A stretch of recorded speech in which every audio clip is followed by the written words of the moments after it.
അതായത് ഒരു മുസ്ലിമിന് ഈ ലോകത്ത് ആരോടെല്ലാം ബന്ധം ചേർക്കാൻ പറ്റും, അതെങ്ങനെയായിരിക്കണം, ആരിൽ നിന്നെല്ലാം നമ്മൾ ബന്ധം വേർപെടുത്തണം, അതേതൊക്കെ മേഖലയിലായിരിക്കണം. ഇത് നമ്മുടെ അഖീദയുമായി ബന്ധപ്പെട്ട ഒരു അടിസ്ഥാന വിഷയമാണ്. പ്രത്യേകിച്ചും വ്യത്യസ്തമായ അഖീദ എന്ന് പറഞ്ഞാൽ എന്താണ് ഒന്ന് പറഞ്ഞു കൊടുക്കൂ. നിങ്ങൾ തന്നെ പറയുന്നതായിരിക്കും. അഖീദ അതുപോലെ ഫിഖ് അങ്ങനെയൊക്കെയുള്ള കാര്യങ്ങൾ നമ്മൾ പറയാറുണ്ടല്ലോ. നമ്മളുടെ കർമ്മശാസ്ത്രം എന്ന് പറയുന്ന ഒരു വിഷയം, നമ്മളുടെ വിശ്വാസവും അതുമായി ബന്ധപ്പെട്ടുള്ള കാര്യങ്ങൾ, അങ്ങനെ പല പല മേഖലകൾ അതിനെക്കുറിച്ച് നമ്മൾ പറയാറുണ്ട്. നമ്മളുടെ നിസ്കാരം, നോമ്പ്, അങ്ങനെയുള്ള സംഗതികളെക്കുറിച്ച് അതെങ്ങനെയാണ് ചെയ്യേണ്ടത്, അതെന്തൊക്കെയാണ് അതിൻ്റെ കാര്യങ്ങൾ, അതിനെക്കുറിച്ച് പറയുന്നതൊരു ഭാഗത്തുണ്ട്. അതുപോലെ ജീവിക്കുന്ന സമയത്ത് എന്തൊക്കെയാണ് നമ്മൾ കാണേണ്ടത്, അതിലെന്തൊക്കെയാണ് പാലിക്കേണ്ടത്, അങ്ങനെയുള്ള വിഷയങ്ങൾ വേറെയും പറയുന്നുണ്ട്. ഇതിനെ ഈ ജീവിക്കുന്നതുമായി ബന്ധപ്പെട്ടുള്ള കാര്യങ്ങൾ, നമ്മളുടെ ദൈനംദിന ജീവിതവുമായി ബന്ധപ്പെട്ടുള്ള വിഷയങ്ങൾ പറയുന്നിടത്താണ് നമ്മൾ ഈ അഖീദ എന്ന് പറയുന്ന വിഷയം അവിടെ കടന്നു വരുന്നത്. അതുപോലെ തന്നെ കർമ്മശാസ്ത്രത്തിൻ്റെ ഭാഗം തന്നെയാണ് ഈ പറയുന്ന കാര്യങ്ങൾ. അപ്പോൾ അത് ഒന്ന് പറഞ്ഞു എന്നേ ഉള്ളൂ. ഓക്കെ. മതവിശ്വാസങ്ങളും ആചാരാനുഷ്ഠാനങ്ങളും സംസ്കാരവുമെല്ലാം നിറഞ്ഞു നിൽക്കുന്ന ഒരു നാട്ടിൽ സത്യവിശ്വാസികൾ മാത്രം സ്വീകരിക്കേണ്ട, ഉൾക്കൊള്ളേണ്ട, അല്ലെങ്കിൽ ഉൾക്കൊള്ളുന്ന വിശ്വാസവും ആദർശവും സംസ്കാരവും മുറുകെ പിടിച്ച് ജീവിക്കുക വളരെ പ്രയാസമുള്ള ഒരു സംഗതിയാണ്. അതിനാണ് ത്യാഗം എന്ന് പറയുക. ഹുജിബത്തിൽ ജന്നത്തു ബിൽ മകാരിഹ്, സ്വർഗം ത്യാഗങ്ങൾ കൊണ്ട് വലയം ചെയ്യപ്പെട്ടിരിക്കുന്നു. എളുപ്പത്തിൽ സ്വർഗത്തിലേക്ക് വഴിയില്ല. ആ ത്യാഗങ്ങളിൽപ്പെട്ട ഒന്നാണ് നമ്മൾ ഉൾക്കൊള്ളുന്ന ആദർശം, അതിനോട് വ്യക്തമായി കൂറു പുലർത്താൻ നമുക്ക് സാധിക്കുക എന്നുള്ളത്. അതുകൊണ്ട് തന്നെ നമ്മുടെ ജീവിതത്തിൽ വ്യക്തിത്വം ഉണ്ടാകണം. വലാക്കിം വത്തിനു അംഫുസക്കും, റസൂലുള്ളാഹി സ്വല്ലല്ലാഹി അലൈഹി വസല്ലം പറഞ്ഞു, നിങ്ങൾ വ്യക്തിത്വം പാലിക്കണം. എന്താ വ്യക്തിത്വം? മനുഷ്യർക്കൊരു സ്വഭാവം, ലാ തക്കുൻ അഹദുക്കും ഇമ്മാ, നിങ്ങളൊരാളും ഇമ്മാഴത്താകരുത് എന്ന് പറഞ്ഞതിന് ശേഷമാണ് ആ കൽപ്പന. എന്താ? പുള്ളി നന്നായിട്ട് വിശദീകരിച്ച് തന്നെയാണ് പറയുന്നത്. അതുകൊണ്ട് നമുക്ക് ഇടപെടാനുള്ള സാഹചര്യങ്ങൾ അപൂർവമായിട്ടേ വരുന്നുള്ളൂ. അപ്പം നമുക്ക് ഇടപെടാം. അതുവരെ കേട്ടു പോവാം അല്ലേ? എന്തെങ്കിലും ഉണ്ടെങ്കിൽ ഒന്ന് കൈവയ്ക്കാൻ മതി, അല്ലെങ്കിൽ ജസ്റ്റ് അങ്ങ് സംസാരിച്ചാൽ മതി കേട്ടോ. അപ്പം ഞാൻ സ്റ്റോപ്പ് ചെയ്യുക. ാണ് ഇമ്മഴത്ത്. ഇമ്മഴത്ത് എന്ന് പറഞ്ഞാൽ മഴ എന്ന് പറഞ്ഞാൽ എല്ലാവർക്കും അറിയാം, കൂടെ. ആരെ കൂടെയാണുള്ളത്? അവർക്കനുസരിച്ച് നിൽക്കുക. അത് ബഹുദൈവാരാധകരാണെങ്കിലും വിദേഹത്തിന്റെ ആളുകളാണെങ്കിലും കുഫറിന്റെ ആളുകളാണെങ്കിലും നമ്മൾ ഇടപഴകുന്ന ആളുകൾക്കിടയിൽ അവരുടെ സംസ്കാരവും ആശയവും ഒക്കെ എന്താണോ അതിനോട് നമുക്ക് പ്രത്യേകിച്ച് വിയോജിപ്പും വെറുപ്പൊന്നുമില്ല. അവരെ ഇണക്കവും പ്രീതിയും സമ്പാദിക്കുന്ന രൂപത്തിൽ അഹ്ലുസുന്നത്തിൽ നിന്ന് വ്യത്യസ്തമായി ജീവിക്കുന്ന ആളുകളോട് അടുപ്പം പുലർത്തുക. അങ്ങനത്തെ ആളുകൾക്കാണ് ഇമ്മഅത്ത് എന്ന് പറയുക. ലാ തക്കുൻ അഹദുക്കും ഇമ്മ, നിങ്ങൾ ഒരാളും ഒരിക്കലും എന്ത് ചെയ്യാൻ പാടില്ല? ഇമ്മഅത്ത് എന്ന സ്വഭാവം സ്വീകരിക്കാൻ പാടില്ല. ഇമ്മഅത്ത് എന്ന സ്വഭാവം സ്വീകരിക്കുന്ന ആളുകളുടെ പ്രത്യേകത എന്താണ്?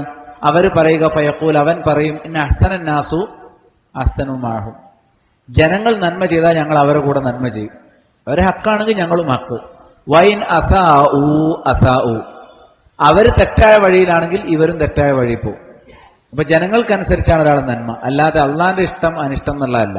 നാട്ടിലെങ്ങനെ നാട്ടുകാരെല്ലാവരും ഒരു ഉത്സവത്തിന്റെ പിന്നാലാണെങ്കിൽ ഞാനും കൂടെ നിൽക്കും, ഞാൻ മാത്രമായിട്ട് മാറി നിന്നാൽ മോശമല്ലേ? ആ ഒരു നിലപാട്. നാട്ടുകാരെല്ലാവരും ഒരു നന്മയുടെ വഴിയിൽ നിൽക്കുകയാണെങ്കിൽ അപ്പം അവരെ കൂടെ നിൽക്കും. അപ്പൊ ജനങ്ങൾക്ക് വേണ്ടിയാണ് അവന്റെ ജീവിതം.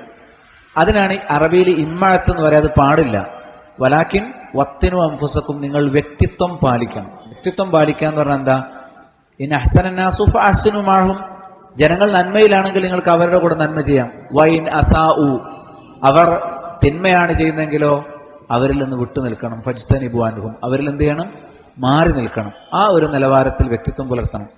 അപ്പോൾ ഒരു ഇസ്ലാമികമായി ആദർശവും സംസ്കാരവും ഉൾക്കൊള്ളുന്ന ഒരു മനുഷ്യൻ, ഒരു മുസ്ലിം, അദ്ദേഹത്തെ സംബന്ധിച്ചിടത്തോളം ഏതെല്ലാം വിഷയങ്ങളിൽ ബഹുദൈവാരാധകരിൽ നിന്നും വിദഅത്തിന്റെ ആളുകളിൽ നിന്നും വിട്ടു നിൽക്കണമെന്നുള്ള പ്രധാനപ്പെട്ട ചില മേഖലകളാണ് ഷെയ്ഖ് സ്വാലിഹ് ഫൗസാന്റെ അൽ വലാഉ വൽ ബറാഉ ഫിൽ ഇസ്ലാം എന്ന ഗ്രന്ഥത്തെ ആസ്പദിച്ച് കഴിഞ്ഞ ക്ലാസ്സിൽ നമ്മൾ പറഞ്ഞത്. ഇവിടെ ഒരു കാര്യം ജസ്റ്റ് ഒന്ന് പറയാണ്. അതായത് നന്മ തിന്മ എന്നൊക്കെ പറയുന്നു. അപ്പോൾ നമ്മൾ വിചാരിക്കും എന്തൊക്കെയോ വലിയ കാര്യങ്ങളാണ് ഈ പറഞ്ഞു വെക്കുന്നത്. ഇതിൽ അടിമുടി ഈ നന്മ എന്ന് പറയുന്നതുകൊണ്ട് ഉദ്ദേശിക്കുന്നത് ഏകദൈവ വിശ്വാസവും ഒരു യഥാർത്ഥ മുസ്ലിമായിട്ട് ജീവിക്കാനുള്ള ആ വഴികൾ, അത് ആ സംഗതികൾ, അതാണ് ഇവിടുത്തെ നന്മ. തിന്മ എന്നുകൊണ്ട് ഉദ്ദേശിക്കുന്നത് ബിദ്അത്ത് എന്ന് പറയുന്ന വിഷയം. അതായത് ഇവിടെ രണ്ട് വാക്കുകൾ നിങ്ങൾ കേട്ടിട്ടുണ്ടോ, ബിദ്അത്തും അതുപോലെ തന്നെ കുഫറും. ബിദ്അത്ത് എന്ന് പറഞ്ഞു കഴിഞ്ഞാൽ പുത്തൻ ആചാരങ്ങൾ, അതായത് ഇപ്പോൾ ജാറം മൂടുന്ന പരിപാടി, ചന്ദനക്കുടം, ഇതുപോലുള്ള സാധനങ്ങൾ, ഇതൊക്കെ പുത്തനാചാരമായിട്ടാണ് പറയുക, ബിദ്അത്ത് എന്ന് ഇവർ പറയും. അതോടൊപ്പം തന്നെ അത് കുഫറിൻ്റെ ഭാഗമായിട്ടും പറയുന്നുണ്ട്, അതായത് ഷിർക്കാണ് എന്നും പറയാറുണ്ട്. അപ്പോൾ വിശ്വാസികളായിട്ടുള്ള ആളുകൾ മതത്തിനകത്ത് ഇല്ലാത്ത സാധനങ്ങൾ അതുണ്ട് എന്ന് പറഞ്ഞുകൊണ്ട് അത് ചെയ്യുമ്പോൾ അതിനെ ബിദ്അത്ത് എന്ന് വിളിക്കുന്നു. ഇപ്പോൾ സുബൈ നമസ്കാരത്തിൽ കുനൂത്ത് ചെല്ലുക എന്ന് പറയുന്ന സംഗതി അത് ബിദ്അത്താണെന്നാണ് പറയുക. അതൊരു ചെറിയൊരു ഉദാഹരണം. അതേപോലെ പല കാര്യങ്ങളും നിങ്ങൾക്ക് കാണാം. മൗലൂദ് ചെല്ലുക എന്ന് പറയുന്നത് അത് ബിദ്അത്താണെന്നാണ് പറയാം. അതിൽ ശിർക്ക് വേറെയുണ്ട്. ഇനി കുഫർ എന്ന് പറഞ്ഞു കഴിഞ്ഞാൽ അത് വിശ്വാസികളെ സംബന്ധിച്ചുള്ള കാര്യമല്ല, അത് അവിശ്വാസികളെ സംബന്ധിക്കുന്ന കാര്യമാണ്. ഓൾറെഡി അവർ ഹിന്ദുക്കളാണ്, ക്രിസ്ത്യാനികളാണ്, അതല്ലെങ്കിൽ മറ്റേതെങ്കിലും ബഹുദൈവ ആരാധകരാണ് അവർ. അവരെക്കുറിച്ചാണ് പലപ്പോഴും അത് സൂചിപ്പിക്കുന്നത്. അപ്പോൾ ഇതിലെ നന്മ തിന്മ എന്നൊക്കെ പറഞ്ഞാൽ ഇത് ആണ് ഇവിടുത്തെ പ്രതിപാദ്യ വിഷയം. അതായത് ഏകദൈവ വിശ്വാസം, അള്ളാഹുവിലുള്ള വിശ്വാസം, അതിനപ്പുറത്തേക്കുള്ള സാധനമൊന്നുമല്ല, ആരും തെറ്റിദ്ധരിക്കരുത് എന്ന് ഒന്ന് പറയുകയാണ്. അത് ഞാനൊന്ന് എൻ്റെ തലക്കെട്ടുകൾ മാത്രം പറയാം. ഒന്ന്, വസ്ത്രധാരണത്തിലും സംസാര ശൈലിയിലും വ്യവഹാരങ്ങളിലും നമ്മൾ എന്ത് ചെയ്യാൻ പാടില്ല, കാഫറുകളോട് താതാത്മ്യം പുലർത്താൻ പാടില്ല, സാദൃശ്യമുണ്ടാകാൻ പാടില്ല. വേഷം കൊണ്ട് തിരിച്ചറിയാമെന്ന് പണ്ടാരോ പറഞ്ഞപ്പോൾ ഇവിടെ ആകെ പ്രശ്നമായിരുന്നു. വേഷം കൊണ്ട് തിരിച്ചറിയണം എന്ന് പഠിപ്പിക്കുന്ന മതമാണ് ഇസ്ലാം. എന്തേലും പറയാനുണ്ടോ അതിനകത്ത്? അതെ, ഈ ജൂതന്മാര് മീശ വെക്കുന്ന പറഞ്ഞിട്ട് താടി വെക്കാൻ തുടങ്ങിയ ആൾക്കാരാണ്. അപ്പൊ പിന്നെ അതെ, എല്ലാ കാര്യവും എടുത്തു നോക്കിയാൽ നമുക്ക് കാണാം. അവർ മീശ വെച്ചിട്ട് താടി പഠിക്കുന്നു, അതുകൊണ്ട് നിങ്ങൾ താടി വെച്ചിട്ട് മീശ പഠിക്കൂ എന്ന് പറയുക. അതിൻ്റെ കാരണം ഇത് തന്നെയാണ്. മറ്റു മതങ്ങളിൽ നിന്നും വ്യത്യസ്തരായിട്ട് നടക്കാൻ വേണ്ടി തന്നെയാണ് അത് പഠിപ്പിച്ചിരിക്കുന്നത്. അങ്ങനെ തന്നെയാണ് എഴുതിയിരിക്കുന്നത്. ഹദീസ് കിട്ടിയ ഒന്ന് ഇട്ടാൽ ഞാൻ ഇവിടെ കാണിക്കാം. ഒരാൾ ഒരു ജനതയോട് സദൃശം പുലർത്തിയാൽ അവരുടെ കൂട്ടത്തിൽ പെടും. മനസ്സിലായില്ലേ? അപ്പൊ അവര് നടക്കുന്ന പോലെ നടക്കുക, അവരുടെ സംസ്കാരം സ്വീകരിക്കുക. മറ്റൊന്ന്, അവരുടെ നാട്ടിൽ അവരുടെ ആദർശം തിങ്ങി നിൽക്കുന്നിടത്ത് സ്ഥിരമായി താമസിക്കാൻ താല്പര്യപ്പെടുക. ഇസ്ലാമിന് ഉൾക്കൊള്ളാവുന്ന ഒരു നാട്ടിലേക്ക് പോകാൻ സൗകര്യം ഉണ്ടെങ്കിലും അത് സ്വീകരിക്കാതിരിക്കും. ഇസ്ലാമിനെ പണയം വെച്ച് ജീവിക്കേണ്ട ഒരു നാട്ടിൽ ജീവിക്കുക എന്നുള്ളത് പാടില്ലാത്തതാകുന്നു. കാരണം അള്ളാഹ് ചോദിക്കും, നിനക്ക് ഇസ്ലാം ഉൾക്കൊണ്ട് ജീവിക്കാൻ ലോകത്ത് വേറെ സ്ഥലം ഉണ്ടായിരുന്നില്ലേ, ഭൂമി വിശാലമായിരുന്നില്ലെന്ന് ചോദിക്കും. അപ്പൊ നമുക്ക് ഉത്തരം പറയാൻ കഴിയില്ല. സൂറത്തു നിസായിലെ 97-98 ആയത്തുകൾ അതിന് തെളിവായിട്ട് നമ്മൾ വായിച്ചു.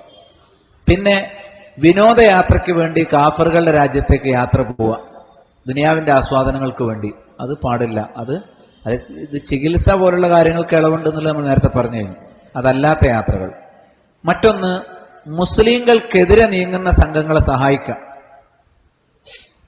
മുസ്ലിങ്ങളെ തകർക്കാൻ വേണ്ടി ശ്രമിക്കുന്ന, ഇപ്പൊ ഇന്ത്യ രാജ്യത്തുള്ളവരാണ് വേറെ രാജ്യത്തുള്ള മുസ്ലിങ്ങളെ തകർക്കാൻ ശ്രമിക്കുന്നത് വിചാരിക്കാം. ഒരിക്കലും മുസ്ലിങ്ങളെ തകർക്കുന്ന അന്യായമായ പ്രവർത്തനങ്ങൾക്ക് നമ്മൾ ദേശീയതയുടെ പേര് പറഞ്ഞിട്ടോ മറ്റെന്തെങ്കിലും പേര് പറഞ്ഞിട്ടോ എന്ത് ചെയ്യാൻ പാടില്ല, സഹായം നൽകാൻ പാടില്ല. അപ്പം മുസ്ലിങ്ങൾക്ക് ദോഷകരമായ കാര്യങ്ങളെ സഹായിക്കുക, മുസ്ലിങ്ങളെ ആക്രമിക്കുന്ന ആളുകളെ പ്രശംസിക്കുക, അത്തരം പ്രവർത്തനങ്ങൾ നമ്മൾ നിന്ന് ഉണ്ടാകാൻ പാടില്ല. അത് ഇസ്ലാമിൽ നിന്ന് പുറത്തു പോകാൻ വരെ കാരണമാകും എന്നാണ് പഠിപ്പിക്കപ്പെട്ടിരിക്കുന്നത്. അടിപൊളി. മറ്റൊന്ന്, നമ്മെ സംബന്ധിച്ചിടത്തോളം നമ്മുടെ രഹസ്യക്കാരായി, വളരെ ഏറ്റവും പേഴ്സണൽ അസിസ്റ്റന്റുമാരായി, ഏറ്റവും അടുത്ത ആളുകളായിട്ട് കാഫറുകളെ വെക്കുന്ന സ്വഭാവം, നമുക്ക് മാർഗനിർദ്ദേശം നൽകാൻ വേണ്ടി ഒരിക്കലും കാഫറുകളെ വെക്കുന്ന ഒരു സ്വഭാവം ഒരിക്കലും ഉണ്ടാകാൻ പാടില്ല. അതിന് തെളിവായി ഖുർആനിൽ നിന്ന് സൂറത്തു ആൽ ഇംറാനിലെ 118 മുതൽ 120 വരെയുള്ള ആയത്തുകൾ നമ്മൾ പഠിച്ചു. ചില ഹദീസുകളും നമ്മൾ ആ വിഷയത്തിൽ മനസ്സിലാക്കുന്നുണ്ടായി. ഇത് യഥാർത്ഥ ഇസ്ലാമാണ് കേട്ടോ പറയുന്നത്. കൃത്യമായിട്ടുള്ള ഇസ്ലാമാണ് കാക്കാൻ നമ്മളെ വലിയ മുല്ലാക്കയാണിത് പറയുന്നത്. ഷംസുദ്ദീൻ ഫരീദ് പാലത്ത്. ആർക്കെങ്കിലൊക്കെ സംശയം ഉണ്ടെങ്കിൽ നമ്മളല്ല തിരുത്തേണ്ടത്. ഇത് എഴുതി വെച്ച പറഞ്ഞു വെച്ച ആളുകളെ പോയിട്ട് തിരുത്താൻ. മൂപ്പരേതോ സെൻട്രൽ ജയിലിലും കണ്ടുണ്ട്. ഇവിടെ ഒരു സാധനം, ഈ ജൂതന്മാരുടെ കാര്യം പറഞ്ഞപ്പോൾ അതൊന്ന് കണ്ടേക്കാം അല്ലേ. ഒരു സംഗതിയാണ് ഈ ജൂതന്മാരിൽ നിന്ന്, the Jews and the Christians do not dye their grey hair, so you shall do the opposite. അവർ ഡൈ ചെയ്യില്ല, അതുകൊണ്ട് നിങ്ങൾ ഡൈ ചെയ്യണം. പക്ഷേ ആ ഡൈ എന്ന് പറയുന്നത് മൈലാഞ്ചിയാണ്, ചുമപ്പിച്ച് നടക്കും. ചില ആളുകൾ ചുമപ്പ് സാധനം ഇട്ട് നടക്കണം കണ്ടിട്ടുണ്ടാവും. അതിൻ്റെ കാരണമാണ് ഈ കാരണം. മറ്റേ ഹദീസ് ഉണ്ടാ, അതേപോലെ വേറൊരു ഹദീസും കൂടി ഉണ്ട്, അതിലേക്ക് വരാം ഒരു സെക്കൻഡ്. മറ്റൊന്ന്, അവർ നിശ്ചയിക്കുന്ന പ്രകാരമുള്ള കലണ്ടർ, അവരുടെ അവലംബം അനുസരിച്ചുള്ള തീയതി, ഇത് നമുക്ക് പാടില്ല. അതിൽ കുഫറും ശിർക്കും അതിൻ്റെ കാലവും സമയമൊക്കെ ഉണ്ടാവും. നേരെ മറിച്ച് മുസ്ലിങ്ങൾക്ക് മുസ്ലിങ്ങളുടേതായിട്ടുള്ള ഒരു വ്യക്തിത്വം വേണം.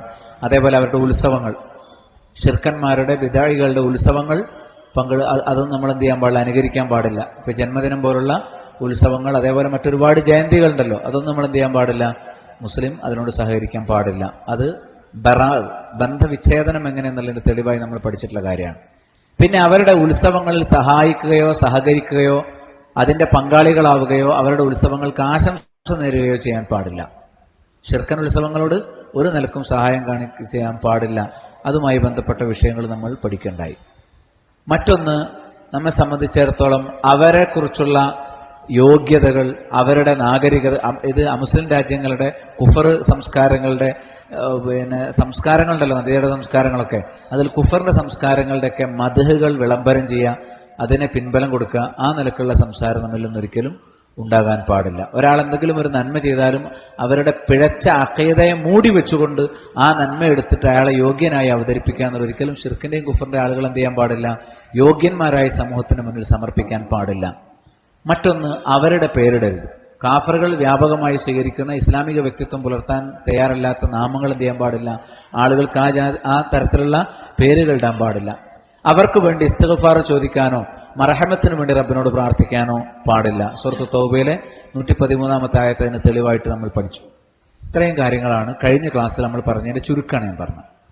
ഓക്കെ, അത് നന്നായി. അതുകൊണ്ട് ആ വീഡിയോ നമ്മൾ പ്ലേ ചെയ്യുന്നില്ല. ഇതിൽ ഒന്ന് രണ്ട് കാര്യങ്ങൾ ഇവിടെ പറഞ്ഞല്ലോ, പേരിൻ്റെ കാര്യം. ഈ അള്ളാഹു ഇത്ര വലിയൊരു പൊട്ടനാണെന്നാണ് ഇങ്ങനെ ഇപ്പോൾ ഇവിടെ പറഞ്ഞു വെക്കുന്നത്. എന്താ കാര്യം എന്ന് പറഞ്ഞു കഴിഞ്ഞാൽ, കുഫറിൻ്റെ ആളുകൾ സ്വീകരിക്കുന്ന പേര് നിങ്ങൾ ഉപയോഗിക്കരുതെന്നാണ് പറയുന്നത്. ഇപ്പോൾ ഒരു കുഫറിൻ്റെ ആളുകൾ സ്വീകരിക്കുന്ന ഒരു പേര് ചന്ദ്രൻ എന്ന് പറയുന്നൊരു പേര്, അത് അറബിയിലേക്ക് വരുമ്പോൾ ബദറു എന്ന് പറയുമ്പോൾ ഇത് രണ്ടും ഒന്ന് തന്നെയല്ലേ?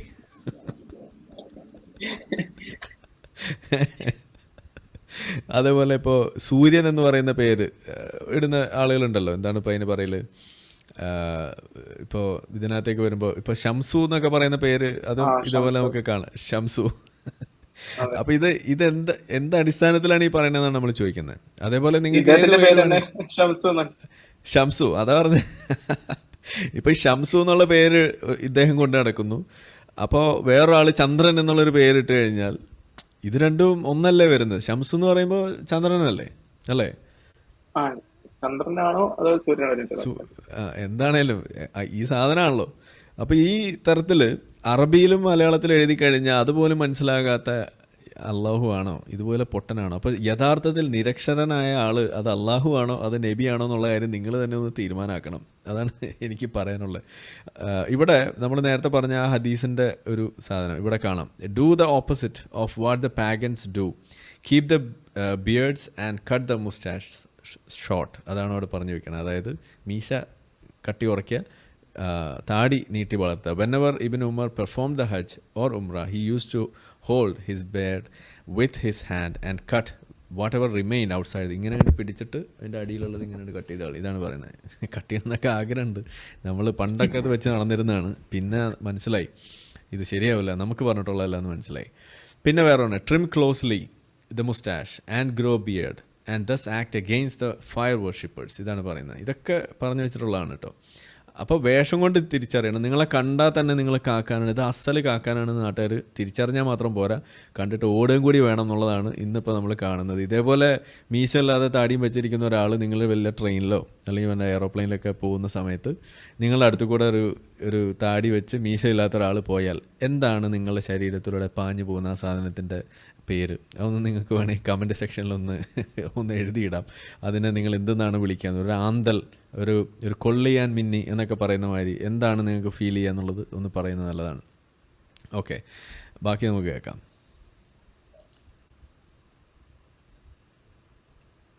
ഇനി ബന്ധം ചേർക്കൽ, അത് സത്യവിശ്വാസികളോടാണ്. എങ്ങനെയാണ് ബന്ധം ചേർക്കേണ്ടത്? അതിലുള്ള കൽപ്പനകൾ എന്തൊക്കെയാണ്? ഒന്നാമത്തെ തലക്കെട്ടിൽ ഷെയ്ഖ് സാലിഹ് ഫൗസാൻ പറയുന്നത് അൽ ഹിജറത്തു ഇലാ ബിലാദിൽ മുസ്ലിമീൻ, മുസ്ലിങ്ങളുടെ രാജ്യത്തിലേക്ക് പലായനം ചെയ്യുക. വഹജറു ബിലാദിൽ കാഫിരീൻ, കാഫറുകളുടെ രാജ്യം ഒഴിവാക്കുക. കഴിയുന്ന നമ്മൾ എന്ത് ചെയ്യണം? മുസ്ലിങ്ങളുടെ കൂടെ താമസിക്കണം. ചില ആൾക്കാർ പറയും, ഞാൻ ഒറ്റ മുസ്ലിം ഇല്ലാത്തവരെ ജീവിക്കുന്ന അഭിമാനത്തോടു കൂടി പറയും, ഇനി ഞാൻ വന്നിട്ട് വേണം അവിടെ തൗഹീദിന്റെ വെളിച്ചുണ്ടാകാൻ എന്നെല്ലാം പറയും. അത് മുസ്ലിങ്ങളുടെ രാജ്യത്ത് നിന്നുകൊണ്ട് മറ്റു നാട്ടിൽ പോയിട്ട് തൗഹീദ് പ്രചരിപ്പിക്കുക എന്നല്ലാതെ സാധാരണക്കാരായ ആളുകൾ ഒരിക്കലും എന്ത് ചെയ്യാൻ പാടില്ല? കുഫർ തിങ്ങി നിറഞ്ഞൊരു നാട് സെലക്ട് ചെയ്യാൻ പാടില്ല. കാരണം എപ്പോഴും ആരോഗ്യമല്ല പകര, എന്താ പകര? രോഗമാണ് പകര. ഒരു ഭൂരിപക്ഷം ശിർക്കിന്റെയും കുഫറിന്റെയും വക്താക്കളാകുമ്പം അവിടെ ചെല്ലുന്ന ആളുകൾക്ക് വിശ്വാസത്തിലെങ്ങാനും വല്ല പാളിച്ചയുണ്ടെങ്കിൽ നമ്മൾ അങ്ങോട്ട് ചായ്വ് കാണിക്കുന്ന അവസ്ഥ ഉണ്ടാവാം. അതുകൊണ്ട് ഒരിക്കലും കുഫറിന്റെ ഇടയിൽ ജീവിക്കുക എന്നുള്ളത് ഒരു അഹ്ലു സുന്നത്തി വൽ ജമാഅത്തിന്റെ അഖീദ ഉൾക്കൊള്ളുന്ന ഒരാൾക്ക് അരോചകമായിരിക്കണം. അതിൽ നിന്ന് എത്രയും പെട്ടെന്ന് മാറണം. നമ്മൾ ബാങ്ക് കേൾക്കുന്ന, അതേപോലെ അഹ്ലു സുന്നത്തിന്റെ കൂടെ ജീവിക്കാൻ പറ്റുന്ന സാഹചര്യങ്ങൾ സെലക്ട് ചെയ്യണം. അതിനുവേണ്ടി ത്യാഗം ചെയ്താൽ യാതൊരു വിരോധവുമില്ല. അത് നമ്മൾ പാലിക്കണം എന്നുള്ളതാണ്. ദഅവത്ത് കേട്ടല്ലോ അല്ലേ? എല്ലാവരും പാകിസ്ഥാനിലേക്ക് പോകാൻ തയ്യാറെടുത്തോ. ഇവിടെ ഇന്ത്യയിൽ BJP വീണ്ടും വരാൻ പോവാണ്. ആകെ പ്രശ്നമാണ് ഉണ്ടാവാൻ പോകുന്നത്. ഇവിടെ നിങ്ങൾക്ക് എന്താണ് യൂണിഫോം സിവിൽ കോഡ് വന്നു കഴിഞ്ഞാൽ ബാങ്ക് വിളി പോലും പറ്റൂല എന്നൊക്കെയാണ് ഇവിടെ പറഞ്ഞു വെക്കണം. ഇവിടെ ഈ ഷംസു എന്നുള്ളതിൻ്റെ അർത്ഥം ഞാൻ നോക്കിയിട്ടോ. അതിൻ്റെ നല്ല തമാശ പേരാണ്. ഷംസുദ്ദീൻ എന്നാണല്ലോ പറഞ്ഞിരിക്കുന്നത്. അപ്പോൾ ഇവിടെ ഇപ്പോൾ ഷംസ് എന്ന് പറയുന്ന ഒരു സാധനമാണെന്നുണ്ടെങ്കിൽ എന്താണ്? ദിനേശൻ, ആദിത്യൻ, ഇതൊക്കെയാണ് അതിൻ്റെ സൂര്യൻ എന്നുള്ള അർത്ഥം. അപ്പോൾ ദിനേശൻ എന്ന് പറഞ്ഞു കഴിഞ്ഞാൽ അള്ളാഹു, ഓഹോ. അതല്ലെങ്കിൽ ഷംസ് എന്ന് പറഞ്ഞു കഴിഞ്ഞാൽ ആഹാ. ഇത്രയുള്ള വ്യത്യാസം. അതേപോലെ പല പേരുകളും നിങ്ങൾക്ക് എടുക്കാം. അപ്പോൾ അള്ളാഹുവിന് ഈ ഭാഷയിലുള്ള ഒരു അജ്ഞത, മലയാളം അറിയില്ല അള്ളാഹുവിന്, അതാണ് പ്രശ്നം. പിന്നെ ഇപ്പം ഈ പറഞ്ഞ ഇടപെട്ട് ഞാൻ കൂടുതൽ ഇത് ലെങ്ത് ആക്കുന്നില്ല. എന്തെങ്കിലും ചെറുത്ത് പറയാനുണ്ടോ അതിൽ?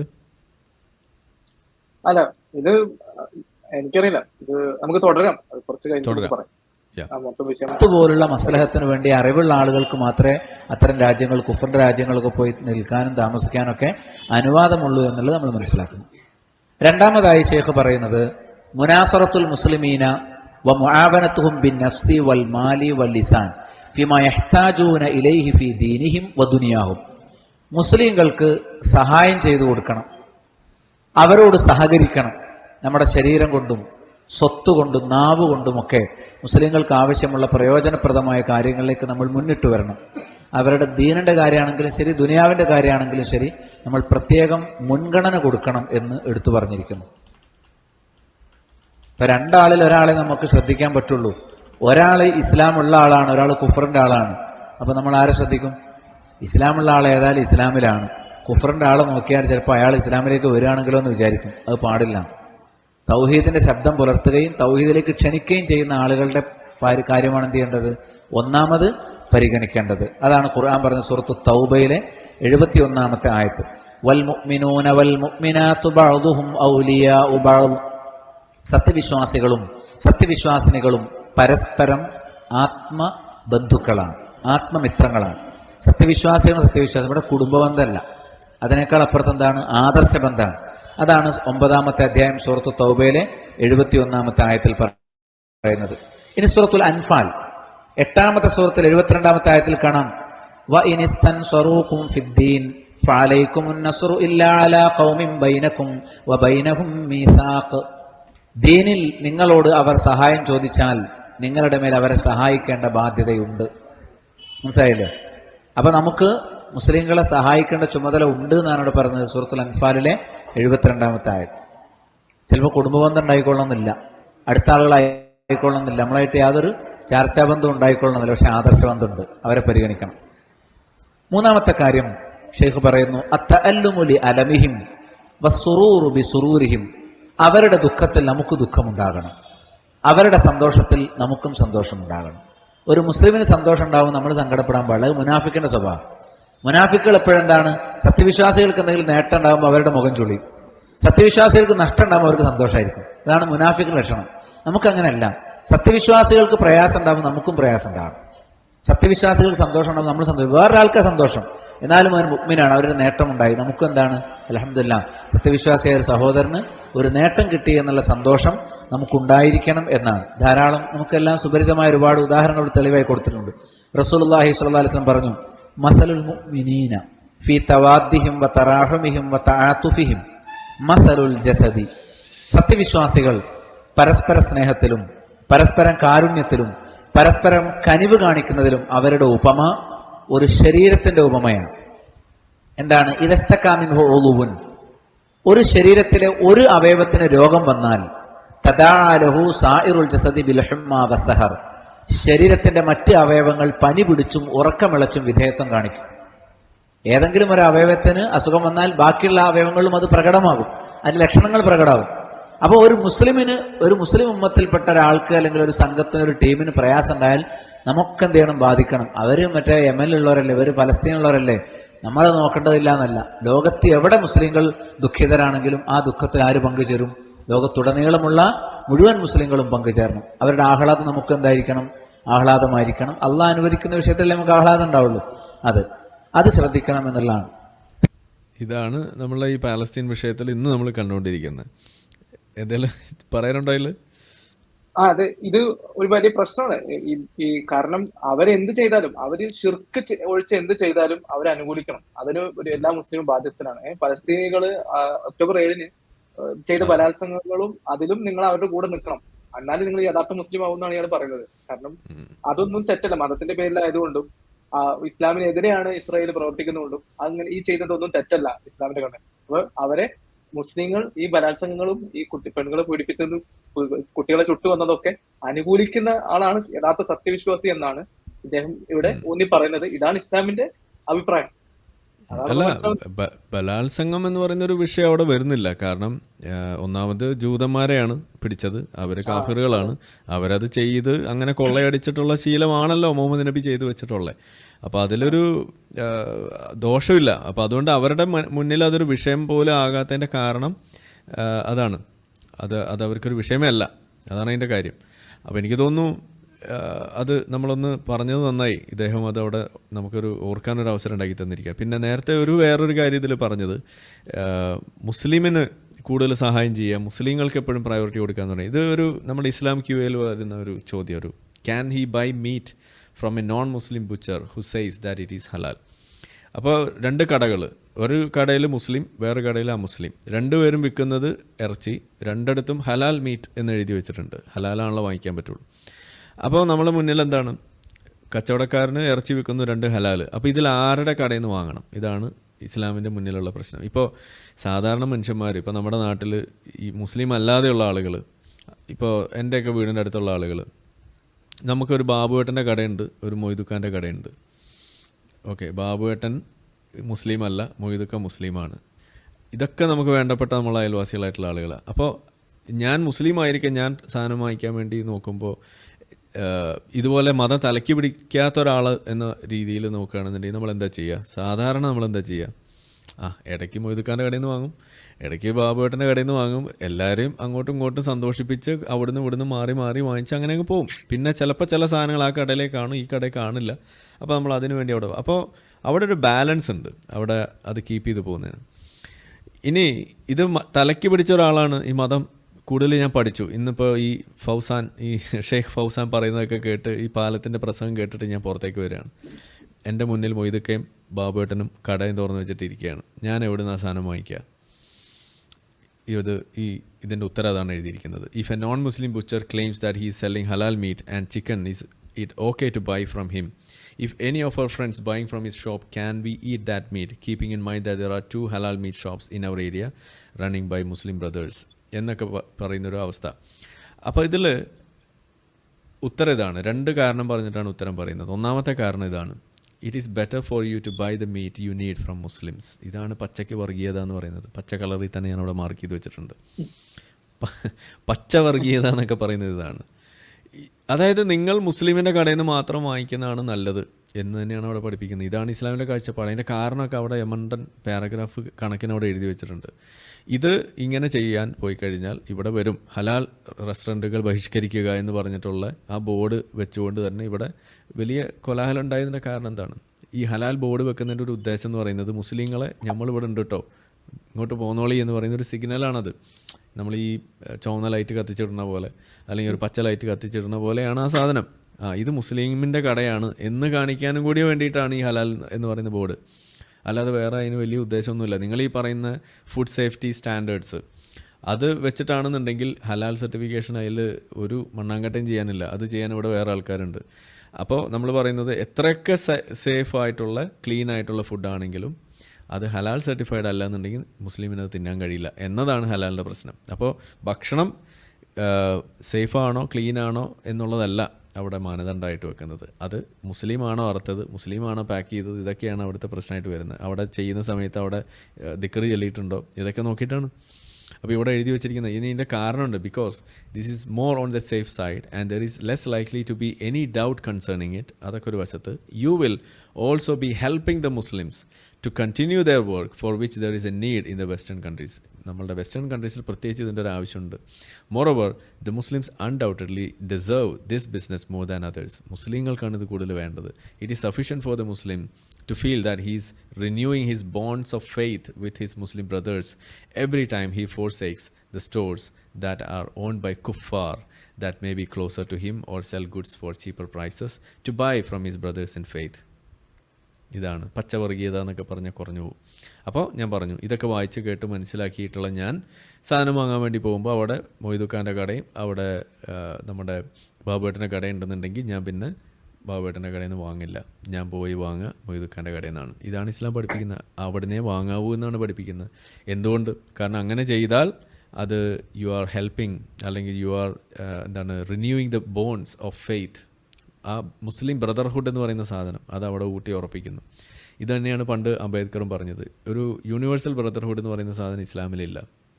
ഇസ്ലാമിലുള്ളത് മുസ്ലിങ്ങൾക്കിടയിലുള്ള ബ്രദർഹുഡ് മാത്രമാണ് എന്ന് പറയുന്നത് ഈ സാധനമാണ്. ഇത് ഇസ്ലാമിൻ്റെ അടിസ്ഥാനമാണ്. അത് എവിടുന്നാണ് വരുന്നതെന്ന് ചോദിച്ചു കഴിഞ്ഞാൽ അതാണ് നമ്മളുടെ ഫൗസാൻ ഇവിടെ നമ്മൾ പഠിപ്പിച്ചു തന്നുകൊണ്ട് ഇവിടെ നമ്മുടെ ബലാവും ബറായിലൂടെ നമുക്കിവിടെ നിന്ന് ശംസുദ്ദീൻ പാലത്ത് പഠിപ്പിച്ചിരുന്നത്. ഇത് മനസ്സിലാക്കിയിട്ടുള്ള വ്യക്തി ആയതുകൊണ്ടും കൂടിയാണ് നമ്മളുടെ അംബേദ്കർ ഇത് പറഞ്ഞു വെച്ചത്. ഓക്കെ, ബാക്കി കേൾക്കാമല്ലോ അല്ലേ? എന്തായാലും ചേർക്കാനുണ്ടോ? ഒറ്റ കാര്യം, എന്താ ഈ മുസ്ലിം ഡോക്ടറെ കാണുന്ന കാര്യവും ഇതിന്റെ ഇൻസ്പിറേഷൻ ആണ്. ഓക്കെ, നമ്മളുടെ ഗൈനക്കോളജിനെ കാണാൻ പോകുമ്പോഴും ഒക്കെ. യെസ്. പിന്നീട് റസൂലുള്ളാഹി സംബന്ധ മറ്റൊന്ന് നമുക്കെല്ലാവർക്കും പരിചയമുള്ളതാണ്, അൽ മുഅ്മിനു ലിൽ മുഅ്മിനി കൽ ബുനിയാൻ. ഒരു സത്യവിശ്വാസി മറ്റൊരു സത്യവിശ്വാസിയോട് ഒരു കെട്ടിടം പോലെയാണ്. യശുദ്ദു ബഅ്ളുഹു ബഅ്ള, അത് ചിലതിനെ ബലപ്പെടുത്തും. മനസ്സിലായില്ലേ? എന്നിട്ട് വശബ്ബക ബൈന അസാബിഹി, പ്രവാചകൻ സല്ലല്ലാഹു അലൈഹി വസല്ലം തന്റെ വിരലുകൾ ഇങ്ങനെ ചേർത്ത് പിടിച്ചു. മനസ്സിലായില്ലേ? വിരലുകൾ ഇങ്ങനെ ചേർത്ത് പിടിച്ചിട്ട് ഇതുപോലെ എന്ത് ചെയ്യണം? കൂട്ടായി നിന്നിട്ട് ശക്തിപ്പെട്ട് നിൽക്കണം. മുസ്ലിങ്ങൾ എപ്പോഴും പരസ്പരം ഇങ്ങനെ ഈ കല്ലും ചേർത്ത് വെച്ച് സിമെന്റ് ഇട്ട് ബലപ്പെട്ടത് ഒരു കെട്ടിടം പോലെ ആയിരിക്കണം ആര്? ഒരു മുസ്ലിം എന്ന് റസൂലുള്ളാഹി സ്വല്ലല്ലാഹു അലൈഹി വസല്ലം പഠിപ്പിച്ച് ഇങ്ങനെ കൈ ചേർത്ത് പിടിച്ച് നമുക്ക് കാണിച്ചു തരികയും ചെയ്തു. അതുകൊണ്ട് തന്നെയാണ് ലോകത്തുടനീളം ഉള്ള മുസ്ലിങ്ങൾക്ക് വേണ്ടി നമ്മൾ ദുആ ചെയ്യുന്നത്. നാലാമതായി അന്നുസ്ഹു ലഹും വമഹബ്ബത്തുൽ ഖൈരി ലഹും വഅദ്മു ഗിശ്ശിഹിം വഹദിയതിഹിം. അവരോട് നസീഹത്തുണ്ടാകണം, ഗുണകാംക്ഷ. അന്നുസ്ഹു ലഹും വമഹബ്ബത്തുൽ ഖൈരി ലഹും, അവർക്ക് നന്മ ഉണ്ടാകണം എന്ന് ആഗ്രഹിക്കണം. മുസ്ലിങ്ങൾക്ക് എപ്പോഴും നന്മ ഉണ്ടാകാൻ വേണ്ടി കൊതിക്കണം. നമുക്കെന്തെങ്കിലും അഭിപ്രായ വ്യത്യാസം വന്ന് പിണക്കുണ്ടായി നമ്മളോട് എന്തെങ്കിലും മോശമായി പെരുമാറി അയാളുടെയൊക്കെ തൊലഞ്ഞു പോട്ടെ എന്ന് ചിന്തിക്കലല്ല അഹ്ലുസുന്നത്തിന്റെ സ്വഭാവം.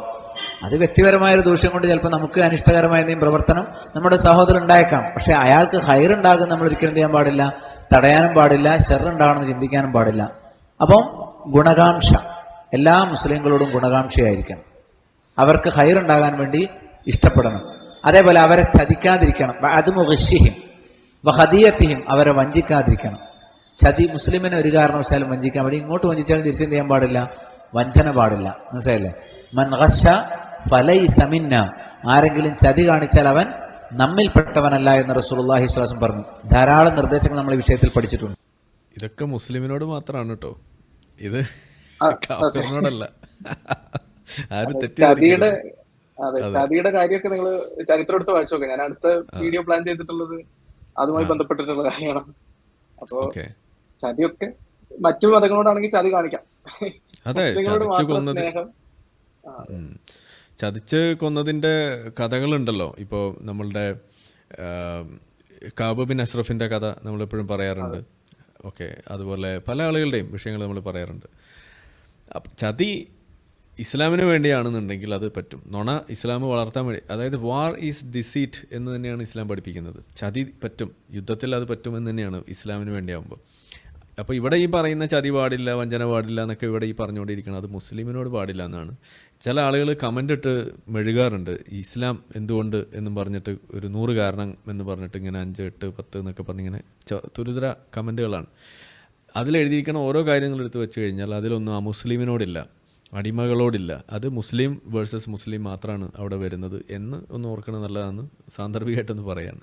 ഓക്കെ, ബാക്കി എന്തായാലും അതിനെക്കുറിച്ച് വീഡിയോ പോക്കിരി ചെയ്യുന്നുണ്ട്, അപ്പോൾ നിങ്ങൾക്ക് വിശദമായിട്ട് കാണാം. ലാ യുഅ്മിനു അഹദുക്കും ഹത്താ യുഹിബ്ബ ലിഅഖീഹി മാ യുഹിബ്ബു ലിനഫ്സിഹി. റസൂലുള്ളാഹി സ്വല്ലല്ലാഹു അലൈഹി വസല്ലം പറഞ്ഞു, സ്വഹീഹ് ബുഖാരിയിൽ കാണാം, നിങ്ങളിൽ ഒരാൾ മുഅ്മിനാവുകയില്ല നിങ്ങൾ തനിക്ക് വേണ്ടി ഇഷ്ടപ്പെടുന്നത് സഹോദരന് വേണ്ടിയും ഇഷ്ടപ്പെടുന്നതുവരെ. അപ്പോൾ ഒരു മുസ്ലിം എങ്ങനെയാ ബന്ധം ചേർക്കൽ?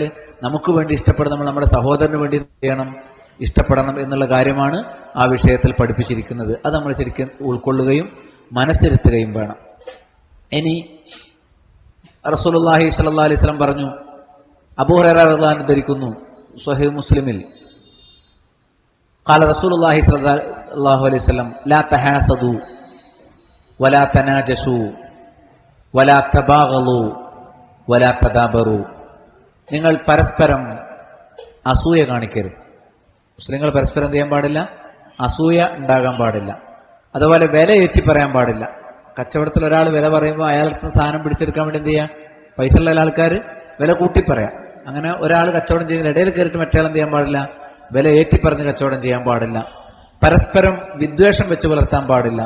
പരസ്പരം ഒഴിഞ്ഞു മാറാൻ പാടില്ല. മറ്റൊരാളുടെ കാര്യത്തിൽ നമ്മൾ ഇടപെടാതെ നമ്മൾ എന്ത് ചെയ്യരുത്? പിന്മാറാൻ പാടില്ല. ഒരാൾ കച്ചവടം ചെയ്യുന്നതിനിടയിൽ പോയി കച്ചവടം നടത്താൻ പാടില്ല. വലാ യബിഉ ബഅ്ളുക്കും അലാ ബൈഇ ബഅ്ൾ. രണ്ടാൾ തമ്മിൽ കച്ചവടം നടക്കുമ്പോൾ അത് പൂർത്തിയാകാൻ വെയിറ്റ് ചെയ്യണം. അവർ പിരിയാണെങ്കിൽ മാത്രമേ നമ്മൾ എന്ത് ചെയ്യാവൂ? ആ കച്ചവടത്തിൽ ഇടപെടാൻ പാടുള്ളൂ. വഖൂനു ഇബാദല്ലാഹി ഇഖ്വാന. നിങ്ങൾ അള്ളാഹുവിന്റെ അടിയാറുകൾ ആയിരിക്കണം, സഹോദരങ്ങളായിരിക്കണം. അൽ മുസ്ലിമു അഖുൽ മുസ്ലിം. ഒരു മുസ്ലിം മറ്റൊരു മുസ്ലിമിന്റെ സഹോദരനാണ്. ലാ യദ്ലിമുഹു വലാ യഖ്ദുലുഹു വലാ യഹ്ഖിറുഹു. അവനോട് അനീതി കാണിക്കാൻ പാടില്ല, അവനെ കൈവിടാൻ പാടില്ല, അവനെ നിസ്സാരമാക്കാൻ പാടില്ല. അപ്പൊ മുസ്ലിങ്ങളോട് ബന്ധം ചേർക്കൽ എങ്ങനെയൊക്കെയാണ്? അയാളുടെ അനീതി കാണിക്കരുത്, അയാളെ വഞ്ചിക്കരുത്. 2, അയാൾ ഒറ്റപ്പെട്ടു പോകുന്ന ഒരു സമയത്ത് നമ്മൾ കൈ ഒഴിയരുത്. ഒരു മുസ്ലിമിനെ നമ്മൾ എന്ത് ചെയ്യരുത്? ഏതെങ്കിലും ഒരു വിഷയത്തിൽ അദ്ദേഹം ഒറ്റപ്പെട്ടു പോകുമ്പോൾ അദ്ദേഹത്തെ കൈവിടാൻ പാടില്ല. അതേപോലെ തന്നെ അയാളെ അപമാനിക്കരുത്, കളിയാക്കരുത്. സമൂഹത്തിൽ നമ്മൾ ഒരു മുസ്ലിമായ ഒരാൾ എന്ത് ചെയ്യരുത്? കൊച്ചാക്കരുത്, ചെറുതാക്കരുത്. മനസ്സിലായില്ലേ? നമ്മൾ മുസ്ലിങ്ങളെ മാത്രമല്ല, വലിയ വലിയ നേതാക്കന്മാരെയും പണ്ഡിതന്മാരെയും വരെ എന്തെങ്കിലും ഒരു വിഷയം കിട്ടുമ്പോഴേക്കും നമ്മൾ എന്ത് ചെയ്യും?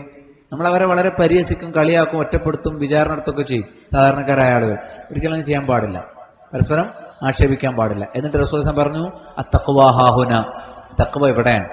എന്നിട്ട് യുശീറു ഇലാ സ്വദരിഹി, നെഞ്ചത്തേക്ക് ചൂണ്ടിക്കാട്ടിയ തഖ്വാ ഹാഹുന, തഖ്വാ ഹാഹുന 3 പ്രാവശ്യം പറഞ്ഞു. തഖ്വ ഇവിടെയാണ്. ബിഹസ്ബി ഇംറിഇൻ മിനശ്ശർ, ഒരു മനുഷ്യന് തിന്മയാകാൻ ഇത് മതി. എന്തു മതി? അൻ യഹ്ഖിറ അഖാഹുൽ മുസ്ലിം, മുസ്ലിമായ ഒരു സഹോദരനെ കൊച്ചാക്കി കാണിക്കുക. മുസ്ലിമായ ഒരു സഹോദരന്റെ ന്യൂനതകൾ എടുത്തു കാണിച്ചിട്ട് അയാളെ ചെറുതാക്കുക. കുല്ലുൽ മുസ്ലിം അലൽ മുസ്ലിം ഹറാമുൻ, എല്ലാ മുസ്ലിമിനും പവിത്രമാണ് മറ്റൊരു മുസ്ലിമിന്റെ കാര്യത്തിൽ. ദമുഹു, അയാളുടെ രക്തം, വമാലുഹു, അയാളുടെ സ്വത്ത്, വഇർളുഹു, അയാളുടെ അഭിമാനം. അപ്പൊ നമ്മുടെ മറ്റൊരു മുസ്ലിമിന്റെ രക്തം, അയാളുടെ ധനം, അയാളുടെ അഭിമാനം, ഈ 3 കാര്യങ്ങളും നമ്മൾ എന്ത് ചെയ്യണം? പവിത്രമായി സൂക്ഷിക്കണം എന്ന് റസൂലുള്ളാഹി സ്വല്ലല്ലാഹു അലൈഹി വസല്ലം പറഞ്ഞു. മറ്റൊരാൾ നമ്മൾ അപമാനിക്കുന്നത്, അവരുടെ സ്വത്ത് നശിപ്പിക്കാൻ കൂട്ടുനിൽക്കുന്നത്, അതേപോലെ തന്നെ അവരുടെ രക്തം ചിന്താൻ കൂട്ടുനിൽക്കുന്നത്, ഇതൊക്കെ എന്താണ്? ഒരു മുസ്ലിമിനോട് ബന്ധം ചേർക്കുന്നതിനെതിരാണ്. വലാഹ് നഷ്ടപ്പെട്ടു. വലാഹ് നഷ്ടപ്പെട്ടാൽ നമുക്ക് നമ്മുടെ അഖീദയിൽ തന്നെ പിഴവ് പറ്റുന്നൊരു വിഷയമാണ്. 5ാമതായി ശൈഖ് പറഞ്ഞു, 4ാമത്തെ കാര്യം വിശദമായിട്ട് കേട്ടല്ലോ. ഞാൻ ഇടപെടാൻ എന്തിനാന്ന് വെച്ച് കഴിഞ്ഞാൽ, ആ പറയുന്നത് കേൾക്കുമ്പോൾ നിങ്ങൾ വിചാരിക്കുമോ എത്ര മഹത്തമായ കാര്യങ്ങളാണ് ഇസ്ലാമിൽ മുഴുവൻ പറഞ്ഞു വെച്ചിരിക്കുന്നത്. അവിടെ കണ്ടീഷൻസ് അപ്ലൈ ഉണ്ട്. ഇത് മുസ്ലിങ്ങളോട് മാത്രമുള്ള കാര്യമാണ്. മുസ്ലിം മറ്റൊരു മുസ്ലിമിനോട് ചെയ്യുന്ന കാര്യമായിട്ടാണ് ഈ പറഞ്ഞു വെക്കുന്നത്. ഒരു കാഫിറുമായിട്ട് ഇതൊന്നുമല്ല. അതിനെക്കുറിച്ചുള്ളതാണ് മുൻ ക്ലാസ്സിൽ പറഞ്ഞത് എന്നാണ് ഇവിടെ പറയുന്നത്. അത് നമുക്ക് അതിനെക്കുറിച്ചുള്ള വീഡിയോ വേറെ ചെയ്തിട്ടുണ്ട്. വേണമെങ്കിൽ നമുക്ക് ഒന്നുകൂടി വേണമെങ്കിൽ ഇതേപോലെ ചെയ്യാം, കാഫിറിനോട് എങ്ങനെയാണെന്നുള്ളത്. അപ്പോൾ ഇതെല്ലാം നിങ്ങൾ ചതിക്കരുത്, വഞ്ചിക്കരുത് എന്നൊക്കെ പറയുന്ന കാര്യങ്ങൾ, ഇതെല്ലാം മുസ്ലിമിനോട് മാത്രമുള്ള കാര്യമാണ്, ആരും തെറ്റിദ്ധരിക്കരുത് എന്നാണ് പറയുന്നത്. ഓക്കെ, എന്തോ ഷെയർ ചെയ്യാനുള്ളതുണ്ടെങ്കിൽ ഷെയർ ചെയ്യാട്ടോ, ഞാൻ ഇവിടുന്ന് ആക്സെപ്റ്റ് ചെയ്യാം സ്ക്രീൻ. ഇപ്പോൾ കാണിക്കണോ അതോ കുറച്ച് കഴിഞ്ഞിട്ട് മതിയോ? കഴിഞ്ഞിട്ട് മതി. ഓക്കെ. അവരെ ആദരിക്കണം. അവരെ ബഹുമാനിക്കണം. അതേപോലെ തന്നെ അവരെ നിങ്ങൾ ന്യൂനത പുറത്താക്കാതിരിക്കണം. അവരുടെ ന്യൂനതകൾ നിങ്ങൾ പുറത്താക്കാതിരിക്കണം. ഒരു മുസ്ലിമിനോടുള്ള നിലപാടാണ്. അയാൾ മുസ്ലിം ആണെങ്കിൽ എന്ത് ചെയ്യണം? അയാളെ ബഹുമാനിക്കണം, ആദരവോടുകൂടി കാണണം. ഒരു മുസ്ലിം ആയാൽ മതി, അപ്പൊ തന്നെ അയാൾ ആദരവായിട്ട് കാണണം. അതോടൊപ്പം തന്നെ അയാളുടെ ന്യൂനതകൾ നമ്മൾ എന്ത് ചെയ്യാൻ പാടില്ല? പുറത്ത് കാണിക്കാൻ പാടില്ല. എല്ലാവർക്കും ഇഷ്ടം ഗൈബത്തും നമീമത്തും ഒക്കെയാണ്. ഉള്ളത് പറയലാണ് ഗൈബത്ത്, മനസ്സിലായില്ലേ? നമീമത്ത് രണ്ടാളെ തെറ്റിക്കാൻ വേണ്ടി പറയലാണ്. എന്താണെങ്കിലും ശരി, വേറൊരാളുടെ പോരായ്മ ഇങ്ങനെ പറയും, നല്ല രസമാണ്. അയാൾ ശരിയല്ല, ഇയാൾ ശരിയല്ല, മറ്റേ ആൾ പോരാ, ഇങ്ങനെ കുഴപ്പമുണ്ട്, ഇതിങ്ങനെ കണ്ടുപിടിക്കുക. ചില ആളുകൾക്ക് അതന്നെ ദീനീ പ്രവർത്തനവും ദഅവത്തും. വ്യക്തികളുടെ ന്യൂനതകൾ ഇങ്ങനെ കണ്ടുപിടിക്കുക, അതെല്ലാവരുമായിട്ട് ഇങ്ങനെ പങ്കുവെക്കുക. ആ നേരം കൊണ്ട് അവനാണെന്തെങ്കിലും പഠിച്ചാൽ അവനാന്റെ തിന്മകൾ എണ്ണാൻ പോയാൽ അത്രയും നല്ലത്. വേറെയുള്ള ഉസ്താദിൻ്റെ പീഡനവും മറച്ചു വെക്കാൻ പറയുന്നത് ഇതേ കാരണം കൊണ്ട് തന്നെയാണ്. ന്യൂനതകൾ മറച്ചു വെക്കുക എന്ന് പറയുന്ന സാധനം ഇത് തന്നെയാണ് അവിടെ പറയുന്ന കാരണം. ഇതിങ്ങനെ പറയാൻ പാടില്ല, ബഹുമാനിക്കണം, ഒന്നില്ലെങ്കിൽ ഒരു മുസ്ലിം അല്ലേ എന്നാണ് ചോദിക്കുക അവസാനം. ഓക്കെ, എന്താണ് അതിൽ പറയാനുള്ളത്? അതെ, ഈ ന്യൂനതകൾ മറച്ചു വെക്കുന്ന കാര്യത്തിൽ ഇപ്പോ ജോസഫ് മാഷിന്റെ കൈ ഇതാക്കിയ ആളെ ജയിലിൽ നിന്ന് ജയിപ്പിച്ച ആളുകൾ, വോട്ട് ചെയ്ത് ജയിപ്പിച്ച ആളുകളോട്. അപ്പോ ഇങ്ങനത്തെ കാര്യങ്ങളൊക്കെ ആ എക്സ്ട്രീം കേസിലേക്ക് പോകും. അതാണ് പ്രശ്നം. ഇതിപ്പോ ചെറിയ കുട്ടികളായിരിക്കും ഇപ്പൊ ഈ കർമ്മശാസ്ത്രം ഈ പറഞ്ഞ അക്കീതൊക്കെ പഠിപ്പിച്ചു വിടുന്നത്. ഈ കുട്ടികൾ അവിടെ ക്ലാസ്സിൽ വരുന്ന പിള്ളേരോട് എങ്ങനെയായിരിക്കും പെരുമാറുന്നത്? ഇത് വെച്ചിട്ട് തന്നെ ആയിരിക്കും. ഈ ജുമക്ക് പോകുന്ന പിള്ളേര് ജുമക്ക് പല കുത്തുബകളും പല സലഫി പള്ളികളിലും കേൾക്കാറുണ്ട് ഇതേ കാര്യങ്ങൾ പറഞ്ഞുകൊണ്ട്, അവരുടെ ആചാരങ്ങളൊക്കെ. അപ്പൊ അരവണ കൊണ്ടുവന്നു കഴിഞ്ഞാൽ അരവണ കഴിക്കാൻ പറ്റില്ല ക്രിസ്മസ് കേക്കിന്. ഇതൊക്കെ പറ്റും. ഇതൊക്കെയാണ് ഇതിന്റെ ഫലമായിട്ടുണ്ടാകാൻ പോകുന്ന സംഭവങ്ങൾ. അപ്പൊ ഈ വർഗീയത ഇയാൾ പറഞ്ഞത് ഒക്കെ മതപരമായിട്ട് ഈ പറഞ്ഞത് ഭൂരിഭാഗവും യഥാർത്ഥമാണ്, അല്ലെങ്കിൽ അയാൾ വളരെ ആത്മാർത്ഥമായിട്ട് പറയുന്നതാണ്. ഇതൊക്കെ സത്യസന്ധമാണ്. പക്ഷെ ഒറിജിനൽ ഇസ്ലാം ഫലം, അതെ, ഒറിജിനൽ ഇസ്ലാം ഇതാണ്. ഇതിന്റെ ഫലം എന്താന്ന് വെച്ച് കഴിഞ്ഞാൽ, ഇപ്പൊ ഈ ഒറിജിനൽ ഇസ്ലാം പ്രയോഗിച്ചു കഴിഞ്ഞാൽ ഇതുപോലത്തെ വർഗീയ പ്രശ്നങ്ങൾ ഉണ്ടാവും. പിന്നെ വിവാഹത്തിന്റെ സമയത്ത് നിങ്ങൾക്ക് മതം മാറ്റം തോന്നുന്നൊക്കെ അതുകൊണ്ടാണ്. നിങ്ങൾക്ക് അവര് ഈ ഒരു ഹിന്ദുവും ക്രിസ്ത്യാനിയും പൂർണ്ണമല്ല, അവര് നല്ല മനുഷ്യരല്ല എന്നുള്ള നിങ്ങളുടെ ധാരണ വരുന്നത് അവർ മുസ്ലിം അല്ലാത്തതുകൊണ്ടാണ്. അത് അവർ മുസ്ലിം ആയി കഴിഞ്ഞാൽ പിന്നെ അവർ എന്ത് തെമ്മാടിത്തരം ചെയ്താലും നിങ്ങൾക്ക് ക്ഷമിക്കാനും പറ്റും. അപ്പൊ അങ്ങനത്തെ രണ്ട് പ്രശ്നങ്ങൾ ഇതിനകത്തുണ്ട്. തുടരും. അവരുടെ ന്യൂനതകൾ എന്ന നേരം കൊണ്ട് എനിക്കെന്ത് പറ്റി, എന്റെ സുബഹനിസ്കാരം മുതൽ ഇങ്ങോട്ടുള്ള കാര്യങ്ങളൊന്ന് പരിശോധിച്ച് നോക്കിയാൽ അതാണ് ഏറ്റവും നല്ലത് എന്ന് പൂർവികരായ ആളുകൾ പറയാറുണ്ട്. ഖുർആൻ പറയുന്നു, സൂറത്തുൽ ഹുജറാത്ത് 11-12 ആയത്തുകൾ കാണാതെ പഠിക്കാൻ അറിയാത്ത ആളുകളൊക്കെ കാക്കാമാർ കേൾക്കണ്ടല്ലോ അല്ലേ? ന്യായത്ത് തന്നില്ല, റെഫറൻസ് തന്നില്ല എന്നൊന്നും പറഞ്ഞേക്കരുത്. നമ്മുടെ പണിയൊക്കെ എളുപ്പമാണ്. ഇത് ഇവർ തന്നെ പറയണുണ്ട്, നമ്മളുടെ കഞ്ഞൂടി മുട്ടെന്നാ തോന്നണേ.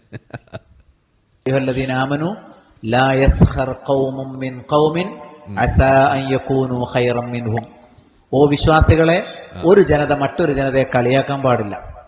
ചിലപ്പം കളിയാക്കപ്പെടുന്നവർ നിങ്ങളെക്കാളും കൊള്ളാവുന്നവരായിരിക്കും. അവരെന്തെങ്കിലും ഒരു ന്യൂനത കണ്ടിട്ടായിരിക്കും നിങ്ങൾ കളിയാക്കുന്നത്. പക്ഷെ അവർക്ക് വേറൊരുപാട് യോഗ്യത ഉണ്ടാവും. ആ യോഗ്യതകളൊന്നും ചിലപ്പോൾ നിങ്ങൾക്ക് ഉണ്ടാവില്ല. അപ്പൊ നിങ്ങളെക്കാളും മെച്ചപ്പെട്ടവരായിരിക്കാം അവർ. അതുകൊണ്ട് ഒരു ടീം വേറൊരു ടീമിനെ, ഒരു സംഘടനക്കാർ വേറൊരു സംഘടനക്കാരെ, ഒരു ടീം വേറൊരു ടീമിനെ, ഒരു പാർട്ടിക്കാർ വേറൊരു പാർട്ടിക്കാരെ കളിയാക്കരുത്. വലാ നിസാഉം മിൻ നിസായിൻ, ഒരു സംഘം സ്ത്രീകൾ മറ്റൊരു സംഘം സ്ത്രീകൾ എന്ത് ചെയ്യരുത്? പരിഹസിക്കരുത്. അസാ അൻ യകുന്ന ഖൈറൻ മിൻഹുൻ, അവരൊരു പക്ഷേ ആ സ്ത്രീകൾ ഈ കളിയാക്കുന്ന സ്ത്രീകളെക്കാൾ കൊള്ളാവുന്നവരായിരിക്കാം. വലാ തൽമിസു അൻഫുസകും വലാ തനാബസു ബിൽ അൽഖാബ്, നിങ്ങൾ കുത്തിപ്പറയരുത്. നിങ്ങൾ നിങ്ങളെ തന്നെ എന്ത് ചെയ്യരുത്? കുത്തിപ്പറയരുത്. അതേപോലെ നിങ്ങൾ ഇരട്ടപ്പേര് വിളിക്കരുത്. തനാബസുൽ അൽഖാബ് എന്ന് എന്താണ്? സ്പെഷ്യൽ പേര് വിളിക്കല്ലേ? ഒരാൾ ഇഷ്ടമില്ലാത്ത, അയാളുടെ ന്യൂനതയെ പൊലിപ്പിക്കുന്ന പേരുണ്ടാവും, അയാൾക്കത് ഇഷ്ടമുണ്ടാവില്ല ആ പേര് വിളിക്കുന്നത്. അങ്ങനത്തെ ഒരാളെ വിഷമിപ്പിക്കുന്ന പേരുകൾ എന്ത് ചെയ്യരുത്? ഓമനപ്പേരല്ല, വിളിക്കുന്നത് ഇഷ്ടമില്ലാത്ത ഇരട്ടപ്പേരുകൾ, ആ പേരുകൾ എന്ത് ചെയ്യാൻ പാടില്ല? പിന്നെ വിളിക്കാൻ പാടില്ല. ബിഇസൽ ഇസ്മുൽ ഫുസൂഖ് ബഅദൽ ഈമാൻ, ഈമാനിന് ശേഷം അധർമ്മത്തിന്റെ പേര് എത്ര മോശമാണ്. ഒരാൾ മുഅ്മിനായതിനു ശേഷം പിന്നെ വേറെ ആൾ മോശം പേര് പറയാൻ പാടുണ്ടോ? അത് പാടില്ല. നമ്മൾ സ്കൂളിൽ തന്നെ പഠിച്ചിട്ടുണ്ടാവും. സ്കൂളിൽ നിന്ന് കുട്ടികൾക്ക് അങ്ങോട്ടും ഇങ്ങോട്ടും പേരുണ്ടാവും, മാഷന്മാർക്ക് പേരുണ്ടാവും. അങ്ങനെ ശീലമുള്ള ആൾക്കാരൊക്കെ എന്ത് ചെയ്യും? നമുക്ക് ഇഷ്ടമില്ലാത്ത ആളുകളെ കുറിച്ച് അയാൾ കുത്തി പറയുന്ന ഒരു പേരോടുകൂടിയ പരിചയപ്പെടുത്തുക. അത് പാടില്ല. മുസ്ലിങ്ങൾ തമ്മിൽ ഒരിക്കലും അങ്ങനെ പാടില്ല. വമൻ ലം യതുബ് ഫഉലൈക ഹുമുൽ ളാലിമൂൻ, തൗബ ചെയ്തിട്ടില്ലെങ്കിൽ അവരാണ് അനീതി പ്രവർത്തിക്കുന്നവർ. യാ അയ്യുഹല്ലദീന ആമനു ഇജ്തനിബൂ കസീറൻ മിനൽ ളൻ, ഓ സത്യവിശ്വാസികളെ, നിങ്ങൾ ഊഹത്തിൽ ഭൂരിപക്ഷവും വർജിക്കേണ്ടതാണ്. ഇന്ന ബഅദൽ ളന്നി ഇസ്, ഊഹങ്ങളിൽ ചിലത് പാപമാണ്. അപ്പൊ ചിലതെന്ന് പറയുമ്പോൾ ഊഹങ്ങളിൽ അനുവദിക്കപ്പെട്ടതെന്ന് പറഞ്ഞാൽ അത് ഈ വിരോധിക്കപ്പെട്ട ഇനത്തിൽപ്പെട്ടതല്ല. ധാരണകളാണ് അനുവദിക്കപ്പെട്ടത്. ഇപ്പൊ ഒരാൾ ഇവിടുന്ന് ബസ് കയറിയാൽ എവിടെ എത്തിയെന്ന് വെച്ചാൽ നമുക്ക് എന്താ പറയാ, ആൾ കോഴിക്കോട് എത്തിയിട്ടുണ്ടാവും, അതൊരു ഊഹാണ്, അത് ഹറാമല്ല. അതുപോലത്തെ ഊഹല്ല. നേരെ മറിച്ച് എന്ത് ചെയ്യുക, വ്യക്തമായി തെളിവ് കിട്ടാത്തൊരു കാര്യം ഒരാളെ മോശമാക്കാൻ വേണ്ടി നമ്മൾ പറഞ്ഞാൽ അതാണെന്ത്, ഊഹം. അപ്പൊ ഊഹങ്ങളെ നിങ്ങൾ അവലംബിക്കരുത്. ഊഹങ്ങളിൽ ചിലത് കുറ്റകരമാണ്. പിന്നെ വലാത്ത ഗസസു, നിങ്ങൾ ചൂഴ്ന്നന്വേഷിക്കരുത്. ഒരാളുടെ രഹസ്യം വളഞ്ഞ വഴിയിലൂടെ പോയിട്ട് തെരഞ്ഞ് ജനലുറന്ന് നോക്കുന്നതിനാണെന്ന് പറയാ. ചിലർക്ക് മറ്റുള്ളവരുടെ ന്യൂനതകൾ കണ്ടെത്തലൊരു രസമാണ്. അതെങ്ങനെങ്കിലും കണ്ടെത്തി അയാൾ മൊബൈൽ ഫോൺ തുറന്നു നോക്കി അതിന്റെ മെസ്സേജൊക്കെ നോക്കി അയാളെ തലേണ പൊന്തിച്ചു നോക്കി അയാളെ ജനൽ തുറന്നു നോക്കി ഇങ്ങനെ അവരറിയാതെ അവർ രഹസ്യങ്ങൾ ഇങ്ങനെ എടുക്കാം. ഇതൊരിക്കലും ചെയ്യേണ്ടതില്ല നമ്മൾ. ഞാൻ പറഞ്ഞ മനസ്സിലായി. അതിനർത്ഥം നമുക്ക് എന്തും ചെയ്യാമെന്നല്ല. മറ്റുള്ളവരുടെ ന്യൂനതകൾ തിരയാൻ പാടില്ല. വലാത്ത ജസസു വലാ യഗ്തബ് ബഅ്ദുകും ബഅ്ദാ, നിങ്ങൾ പരസ്പരം ഗീബത്ത് പറയരുത്. ഗീബത്ത് എന്ന പരദൂഷണം പറയരുത്. അയുഹിബ്ബു അഹദുകും അൻ യഅകുല ലഹ്മ അഖീഹി മൈതൻ ഫകരിഹ്തുമു, നിങ്ങളുടെ സഹോദരന്റെ പച്ചമാംസം തിന്നത് മയ്യത്തായിരിക്കെ തിന്നത് നിങ്ങൾ ഇഷ്ടപ്പെടുമോ? നിങ്ങളത് വെറുക്കുന്നു. എന്നാൽ പച്ചമാംസം തിന്നതിന് തുല്യമാണ് ഗീബത്ത് പറയുന്നത്. വത്തഖുല്ലാ, നിങ്ങൾ അള്ളാഹനെ സൂക്ഷിക്കണം. ഇന്നല്ലാഹ തവ്വാബുർ റഹീം, അള്ളാഹു തൗബ സ്വീകരിക്കുന്നവനും കരുണാവാരിധിയുമാണ്. അതാണ്, ഇതെല്ലാം മുസ്ലിമിന് തന്നെയാണ് കേട്ടോ. കാഫിറിനെ വിശപ്പ അങ്ങ് സഹിച്ചു കഴിഞ്ഞാൽ കാഫിറിനെ വേണമെങ്കിൽ കൊന്നു തിന്നാന്ന് പഠിപ്പിക്കുന്ന മതമാണ് ഇസ്ലാം. ഓക്കെ, അപ്പോൾ ഇവിടെ ഈ പറയുന്നത് കേൾക്കുമ്പോൾ വിചാരിക്കും ഈ പറയുന്ന ന്യൂനത, ഇതുപോലെയുള്ള പ്രശ്നങ്ങൾ ഇതെല്ലാം എല്ലാവർക്കും ബാധകമാണെന്ന്. ഞാൻ അത് വീണ്ടും വീണ്ടും പറയുന്നത് എന്തിനാന്ന് പറഞ്ഞു കഴിഞ്ഞാൽ, ഈ വലാഹ് ബറാഹ് പഠിച്ചു കഴിഞ്ഞാലാണ് എന്തുകൊണ്ടാണ് ഈ മുസ്ലിം സമുദായം ഇത്രമാത്രം ഇങ്ങനെ ഒരു ഭയങ്കര സ്നേഹം കാണിക്കുന്നു, ഭയങ്കരമായ പറയാറുണ്ടല്ലോ. ഇപ്പോൾ മലപ്പുറത്തേക്ക് പോകുമ്പോൾ അങ്ങനെ ഫീൽ ചെയ്യുന്നു എന്ന് നിങ്ങൾ പറയാറുണ്ട്. അറബ് രാഷ്ട്രങ്ങളിലേക്ക് പോകുമ്പോൾ അങ്ങനെ കാണുന്നു നിങ്ങൾ പറയുന്നൊക്കെ കേട്ടിട്ടുണ്ടാവും. പക്ഷേ അങ്ങനെ പോയ അറബിയാണ് നമ്മളുടെ നജീബിനെ അവിടെ ആട് ജീവിതം ഉണ്ടാക്കിയെന്നുള്ളത് വേറെ വിഷയം. അത് പോട്ടെ, മൂപ്പര് ഒരു ഒറിജിനൽ മുസ്ലിം ആയിരുന്നില്ല. അതാണ്, മൂപ്പര് യഥാർത്ഥ ഇസ്ലാം പഠിച്ചിട്ടുണ്ടായിരുന്നില്ല. അതിൻ്റെ കുഴപ്പമാണ്. അറബി ആയതുകൊണ്ട് മാത്രം കാര്യമില്ലല്ലോ. അവിടെ നമ്മൾ ഈ പറയുന്ന കാരണം നമ്മളിങ്ങനെ കാണുമ്പോൾ ഇപ്പോൾ നിങ്ങൾക്കൊക്കെ അനുഭവം ഉണ്ടാവും, ഇല്ലെങ്കിൽ നിങ്ങളൊന്ന് പരീക്ഷിച്ച് നോക്കാവുന്നൊരു കാര്യമാണ്. അറിയാത്തൊരു സ്ഥലത്തേക്ക് പോകുന്നു. അപ്പോൾ നിങ്ങൾ അവിടെ നിൽക്കുന്ന ആളോട് അങ്ങോട്ട് പേര് ചോദിക്കാം. പേര് ചോദിക്കുന്ന സമയത്ത് കുറച്ച് പ്രായമൊക്കെ ഉള്ള ഒരാളാണെന്നുണ്ടെങ്കിൽ പ്രത്യേകിച്ചും അങ്ങനെ പേര് ചോദിക്കുന്ന സമയത്ത് അവർ മുസ്ലിം പേരാണ് പറയുന്നത്, അതായത് അറബി പേരാണ് പറയുന്നതെന്നുണ്ടെങ്കിൽ നിങ്ങളുടെ പേര് ചോദിക്കുന്ന സമയത്ത് നിങ്ങളൊരു അറബി പേര് പറയാം. വല്ല മുഹമ്മദ് എന്നോ, മുഹമ്മദ് ധൈര്യമായിട്ട് പറയാം. ഇഷ്ടംപോലെ ആളുകൾക്ക് പേരുണ്ട്, ഒരുപാട് ജയിൽ പുള്ളികളടക്കം ഉണ്ട് മുഹമ്മദ് പേരുള്ള. അപ്പോൾ അതുകൊണ്ട് നിങ്ങൾക്ക് ധൈര്യമായിട്ട് പറയാം. അങ്ങനെ പേര് പറയുന്ന സമയത്ത് അവരുടെ ഭാഗത്തു നിന്ന് ഒരു പ്രത്യേകമായ ഒരു സ്നേഹം നിങ്ങൾക്ക് അനുഭവിക്കാൻ പറ്റും. എടുത്ത വഴിക്ക് പറയാം അസ്സലാമു അലൈക്കും എന്ന് പറയും. അതാണ് ഉണ്ടാവുക. ഇത് എനിക്ക് പലതവണ നമ്മൾ നേരിട്ടുള്ള, ഇപ്പോൾ ഈ അടുത്തും നമ്മൾ ഈ മതം വിട്ടിട്ട് നമ്മൾ ഇത് അനുഭവിക്കുന്നുണ്ട്. പലപ്പോഴും ഞാൻ വേറെ പേരൊക്കെ പറയും. പക്ഷെ ഇപ്പോൾ അത് നടക്കുന്നില്ല. അപ്പോൾ നമ്മളെ കണ്ടിട്ട് ആളുകൾക്ക് മനസ്സിലാവണുണ്ട് അത് രക്ഷയില്ല. അപ്പോൾ ഒരു ദിവസം ഇതേപോലെ ചെന്നു. അപ്പോൾ ഒരു നമ്മളുടെ ഒരു സെക്യൂരിറ്റിയാണ്, ഒരു അപ്പാർട്ട്മെൻറ്റിലേക്ക് ചെന്നപ്പോൾ അവിടെ ചെന്ന് പേരെഴുതാൻ നേരത്തെ പേര് ചോദിച്ചു. പേര് പറഞ്ഞു, ആ മുസ്ലിമാണല്ലേ എന്ന്. ഉടനെ ആൾ സലാം എന്നോട് പറഞ്ഞു. അപ്പോൾ ഞാൻ സലാം മടക്കിയില്ല. അപ്പോൾ ആൾ ഇങ്ങനെ പറഞ്ഞു, ഞാൻ മുസ്ലിം അല്ല എന്ന് പറഞ്ഞു. ഞാൻ മുസ്ലിം അല്ലേ, അതെന്താ അങ്ങനെ എന്ന്. ഞാൻ പറഞ്ഞു, അതെ ഞാൻ എക്സ് മുസ്ലിമാണ്. ഓ അങ്ങനെ ഒരു മുസ്ലിം ഉണ്ടോ, അത് ഞാൻ അറിഞ്ഞില്ലല്ലോ. അതെപ്പോൾ മുതൽ? അത് എക്സ് മുസ്ലിങ്ങളുടെ പ്രവാചകൻ ആരാണ്, എക്സ് മുസ്ലിങ്ങളുടെ അള്ളാഹു ഏതാണ് എന്നൊക്കെയായി ചോദ്യം. അപ്പോൾ ഇത് കുറച്ച് പ്രായമായിട്ടുള്ള ഒരാളാണ്. അപ്പോൾ ഇങ്ങനെയുണ്ട് ആളുകൾ. അപ്പോൾ ഇത് നിങ്ങൾക്ക് അനുഭവിക്കാം. ഇത് പ്രത്യേകിച്ച് ഇപ്പോൾ മലപ്പുറം, കോഴിക്കോട്, കണ്ണൂർ ആ ഭാഗത്തേക്ക് യാത്ര ചെയ്യുമ്പോൾ ഇതുപോലെ നിങ്ങൾ കണ്ടുമുട്ടുന്നത് ഒരു മുസ്ലിമായിട്ടുള്ള ഒരാളെയാണ് എന്ന് നിങ്ങൾക്ക് അറിഞ്ഞാൽ നിങ്ങളൊരു മുസ്ലിമായിട്ട് ഒന്ന് അഭിനയിച്ചാൽ ഈ ഒരു വാംത്ത് നിങ്ങൾക്ക് അനുഭവപ്പെടും. അത് ഒന്ന് പരീക്ഷിക്കാവുന്ന സാധനമാണ്, നിങ്ങൾക്ക് കണ്ടെത്താവുന്നത്. അങ്ങനെ ഒരു അനുഭവം പോക്കിരിക്ക് ഉണ്ടായിട്ടുണ്ടോ ആ ഒരു സംഭവം? എനിക്ക് ഇടയ്ക്കിടയ്ക്ക് അത് ഉണ്ടായിട്ടുണ്ട്. അത് വെച്ചാല് അത് അങ്ങനെ അതിനകത്ത് ചെറുപ്പം മുതലേ ഈ മതപഠനം കൊണ്ട് വളരുന്നതുകൊണ്ട് തന്നെ ഇങ്ങനെ ഒരു പ്രവണത പൊതുവിൽ പല കാര്യങ്ങളുണ്ട്. ഈ ഫുട്ബോൾ കളിക്കാർ മുസ്ലിം ആണോ നോക്കുന്ന ഒരു പരിപാടി വരെ മലപ്പുറത്തുണ്ട്. ഈ മെസൂട്ട് ടോസില് മുസ്ലിം ആണ് എന്ന് പറഞ്ഞത് അവർക്കൊരു സമാധാനം കിട്ടുന്ന ആൾക്കാരൊക്കെ ഉണ്ട്. അപ്പൊ ഇത് വളരെ മോശമാണ്. കാരണം ഇപ്പൊ ഹിന്ദുക്കളൊക്കെ ക്രിസ്ത്യാനികൾ കാണുന്നുണ്ടെങ്കിൽ എന്തുകൊണ്ട് നിങ്ങൾ മതസൗഹാർദ്ദത്തിന്റെ പേരിലാണെങ്കിലും ഇസ്ലാമിനെ പ്രീണിപ്പിക്കരുത് എന്നുള്ളത് നിങ്ങൾ കാരണമാണ് ഇപ്പൊ കണ്ടത്. കാരണം ഇവരുടെ സ്നേഹവും ലാളനയും കോഴിക്കോട് മറ്റേ വിമാനത്താവളത്തിൽ എന്തൊരു പ്രശ്നം ഉണ്ടായ സമയത്ത് ഇവരൊക്കെ സഹായിച്ചു എന്നൊക്കെ പറഞ്ഞ് അതൊക്കെ പൊക്കി പിടിച്ച് നടക്കുന്നു. അതൊക്കെ സഹായിച്ചതൊക്കെ ഓക്കെ. പക്ഷെ പലപ്പോഴും ഇതിന്റെ പിന്നിൽ മതമാണ്. അത് ശരിയല്ല. നിങ്ങൾ സ്നേഹം കാണിക്കുന്നുണ്ടെങ്കിൽ നിങ്ങൾക്ക് താല്പര്യമില്ലെങ്കിൽ സ്നേഹം കാണിക്കരുത്. നിങ്ങൾ കാണിക്കുന്നുണ്ടെങ്കിൽ മതത്തിന്റെ പേരിലല്ല കാണിക്കേണ്ടത്. കുറച്ചും കൂടി ഒരല്പം കൂടി നല്ല ധാർമ്മിക നിലവാരത്തിലേക്കുള്ള ഉയരുന്ന സ്നേഹത്തിലേക്ക് കാണിക്കുന്നത്. നിങ്ങൾക്ക് ഇഷ്ടപ്പെടാത്ത ആളുകളും ലോകത്തുണ്ട്. എല്ലാവരും ഇഷ്ടപ്പെടണമെന്നൊന്നുമില്ല. പല കാരണങ്ങളുണ്ടാവും. അപ്പോ ഈ മതത്തിന്റെ പേരിൽ മാത്രം ഓരോ ആളുകളെ സ്നേഹിക്കുകയും ഇതൊക്കെ ചെയ്യുന്നുള്ളത് ഇസ്ലാമിനകത്തുള്ള ഒരു ഡോക്ടറിനാണ്. അത് ഇസ്ലാമിനകത്ത് ഇങ്ങനെ പഠിപ്പിച്ചു വെച്ചിട്ടുള്ളതാണ്. മുഹമ്മദിനെ സ്നേഹിക്കാതെ അള്ളാഹുവിൽ മാത്രം വിശ്വസിച്ചാൽ പോരാ എന്നാണ് മുഹമ്മദ് ആദ്യകാലങ്ങളിൽ പറയാൻ തുടങ്ങിയത്. കാരണം അള്ളാഹുവിൽ വിശ്വസിച്ചതുകൊണ്ട് മാത്രമാണെങ്കിൽ അന്ന് പിന്നെ മുഹമ്മദിന്റെ മതം വളരില്ലല്ലോ. അങ്ങനെ അങ്ങനെ വന്ന് എത്തിയതാണ് ഇപ്പൊ ഇത് മുസ്ലിങ്ങൾ സ്നേഹിക്കണം. ഈ മുസ്ലിങ്ങൾ സ്നേഹിക്കുന്നതിന്റെ ഒരു ഇപ്പൊ ഞാൻ അതിനു മുമ്പ് ആദ്യം വലാവും ബറാവും എന്താന്ന് പറയും. ഇപ്പൊ ബറാവ് പറയാൻ തുടങ്ങിയോ? വലാണോ ബറാണോ? ബറാവാണ് ഇപ്പൊ പറഞ്ഞുകൊണ്ടിരിക്കുന്നത്. ബറാവ് അല്ല, വലാവാണ് ഇപ്പൊ പറഞ്ഞുകൊണ്ടിരിക്കുന്നത്. അപ്പൊ ഈ വലാ എന്ന് പറഞ്ഞു കഴിഞ്ഞാൽ ലോയൽറ്റി എന്നാണ് പറയാ. ഈ അതായത് ആത്മാർത്ഥത എന്ന് വേണമെങ്കിൽ പറയാം, അല്ലെങ്കിൽ വിധേയത്വം എന്നും വേണമെങ്കിൽ പറയാം. ഈ ലോയൽറ്റി വലാ എന്നുള്ള വാക്ക് നിങ്ങൾ ഈ ഹദീസുകളിലൊക്കെ നോക്കിക്കഴിഞ്ഞാല് എവിടെയാണ് വരുന്നത് അറിയോ? അടിമയുടെ വിധേയത്വത്തെ കുറിച്ച് പറഞ്ഞിട്ട് വലാ എന്നുള്ളത് സുന്ന.com പോയി കാണാൻ പറ്റും. അതായത് ഇവരുടെ ഈ കൂട്ടത്തോട് അടിമത്ത ബോധത്തോട് പെരുമാറുന്നതിന്റെ ഭാഗമായിട്ട് അവർ പരസ്പരം കാണിക്കുന്ന സ്നേഹമാണ് ഈ വലാ. ഇതിന്റെ ഭാഗമായിട്ട് ഞാൻ ഹദീസ് ഇപ്പൊ കാണിക്കണോ? മറ്റേ കാണിച്ചോ? ഒരു മിനിറ്റ്. ഞാൻ ഒരു പ്രൈവറ്റ് വിൻഡോയിൽ തുറന്നാൽ മതി. അപ്പൊ പെട്ടെന്ന് എഡ്ജിൽ തുറന്നാൽ നമുക്ക് കാണിക്കാം.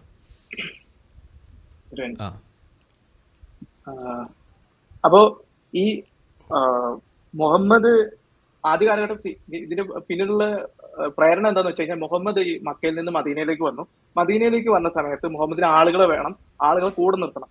പല മുസ്ലിങ്ങളുടെ ആദ്യകാല മുസ്ലിങ്ങളും പണക്കാരായിരുന്നില്ല, പാവപ്പെട്ടവരായിരുന്നു. അപ്പൊ അവര് പലപ്പോഴും പണമില്ല എന്നുള്ളത് കൊണ്ട് തന്നെ അവർക്ക് ഭയങ്കര ബുദ്ധിമുട്ടായിരുന്നു. അവരിലെ പ്രമാണിമാർ കുറച്ച് ആളുകൾ കുറവായിരുന്നു ഈ മക്കയിൽ നിന്ന് വരുന്ന സമയത്ത്. അപ്പൊ അതുകൊണ്ടും ഇവരുടെ കൊഹേഷൻ, അതായത് ഈ കൂട്ടത്തെ ഒരുമിച്ച് നിർത്താൻ വേണ്ടിയിട്ട് ഇതിനകത്ത് പലതരം ആൾക്കാരുള്ളത് കൊണ്ട് തന്നെ ഇവരെ ഒരുമിച്ച് നിർത്താൻ വേണ്ടി മുഹമ്മദ് പറഞ്ഞുകൊണ്ടിരുന്ന കുറെ കാര്യങ്ങളൊക്കെയാണ്.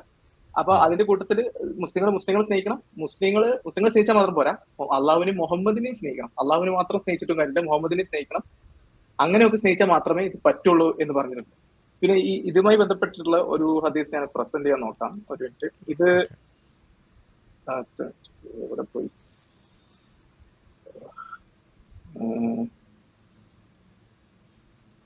ഓക്കെ. അപ്പോ ഈ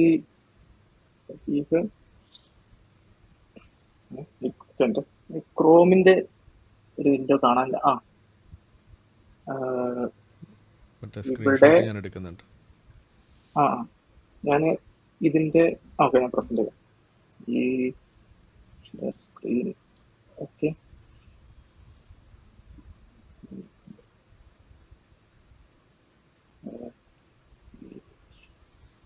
വന്നിട്ടില്ല. സ്ക്രീന് കാണുന്നുണ്ടോ?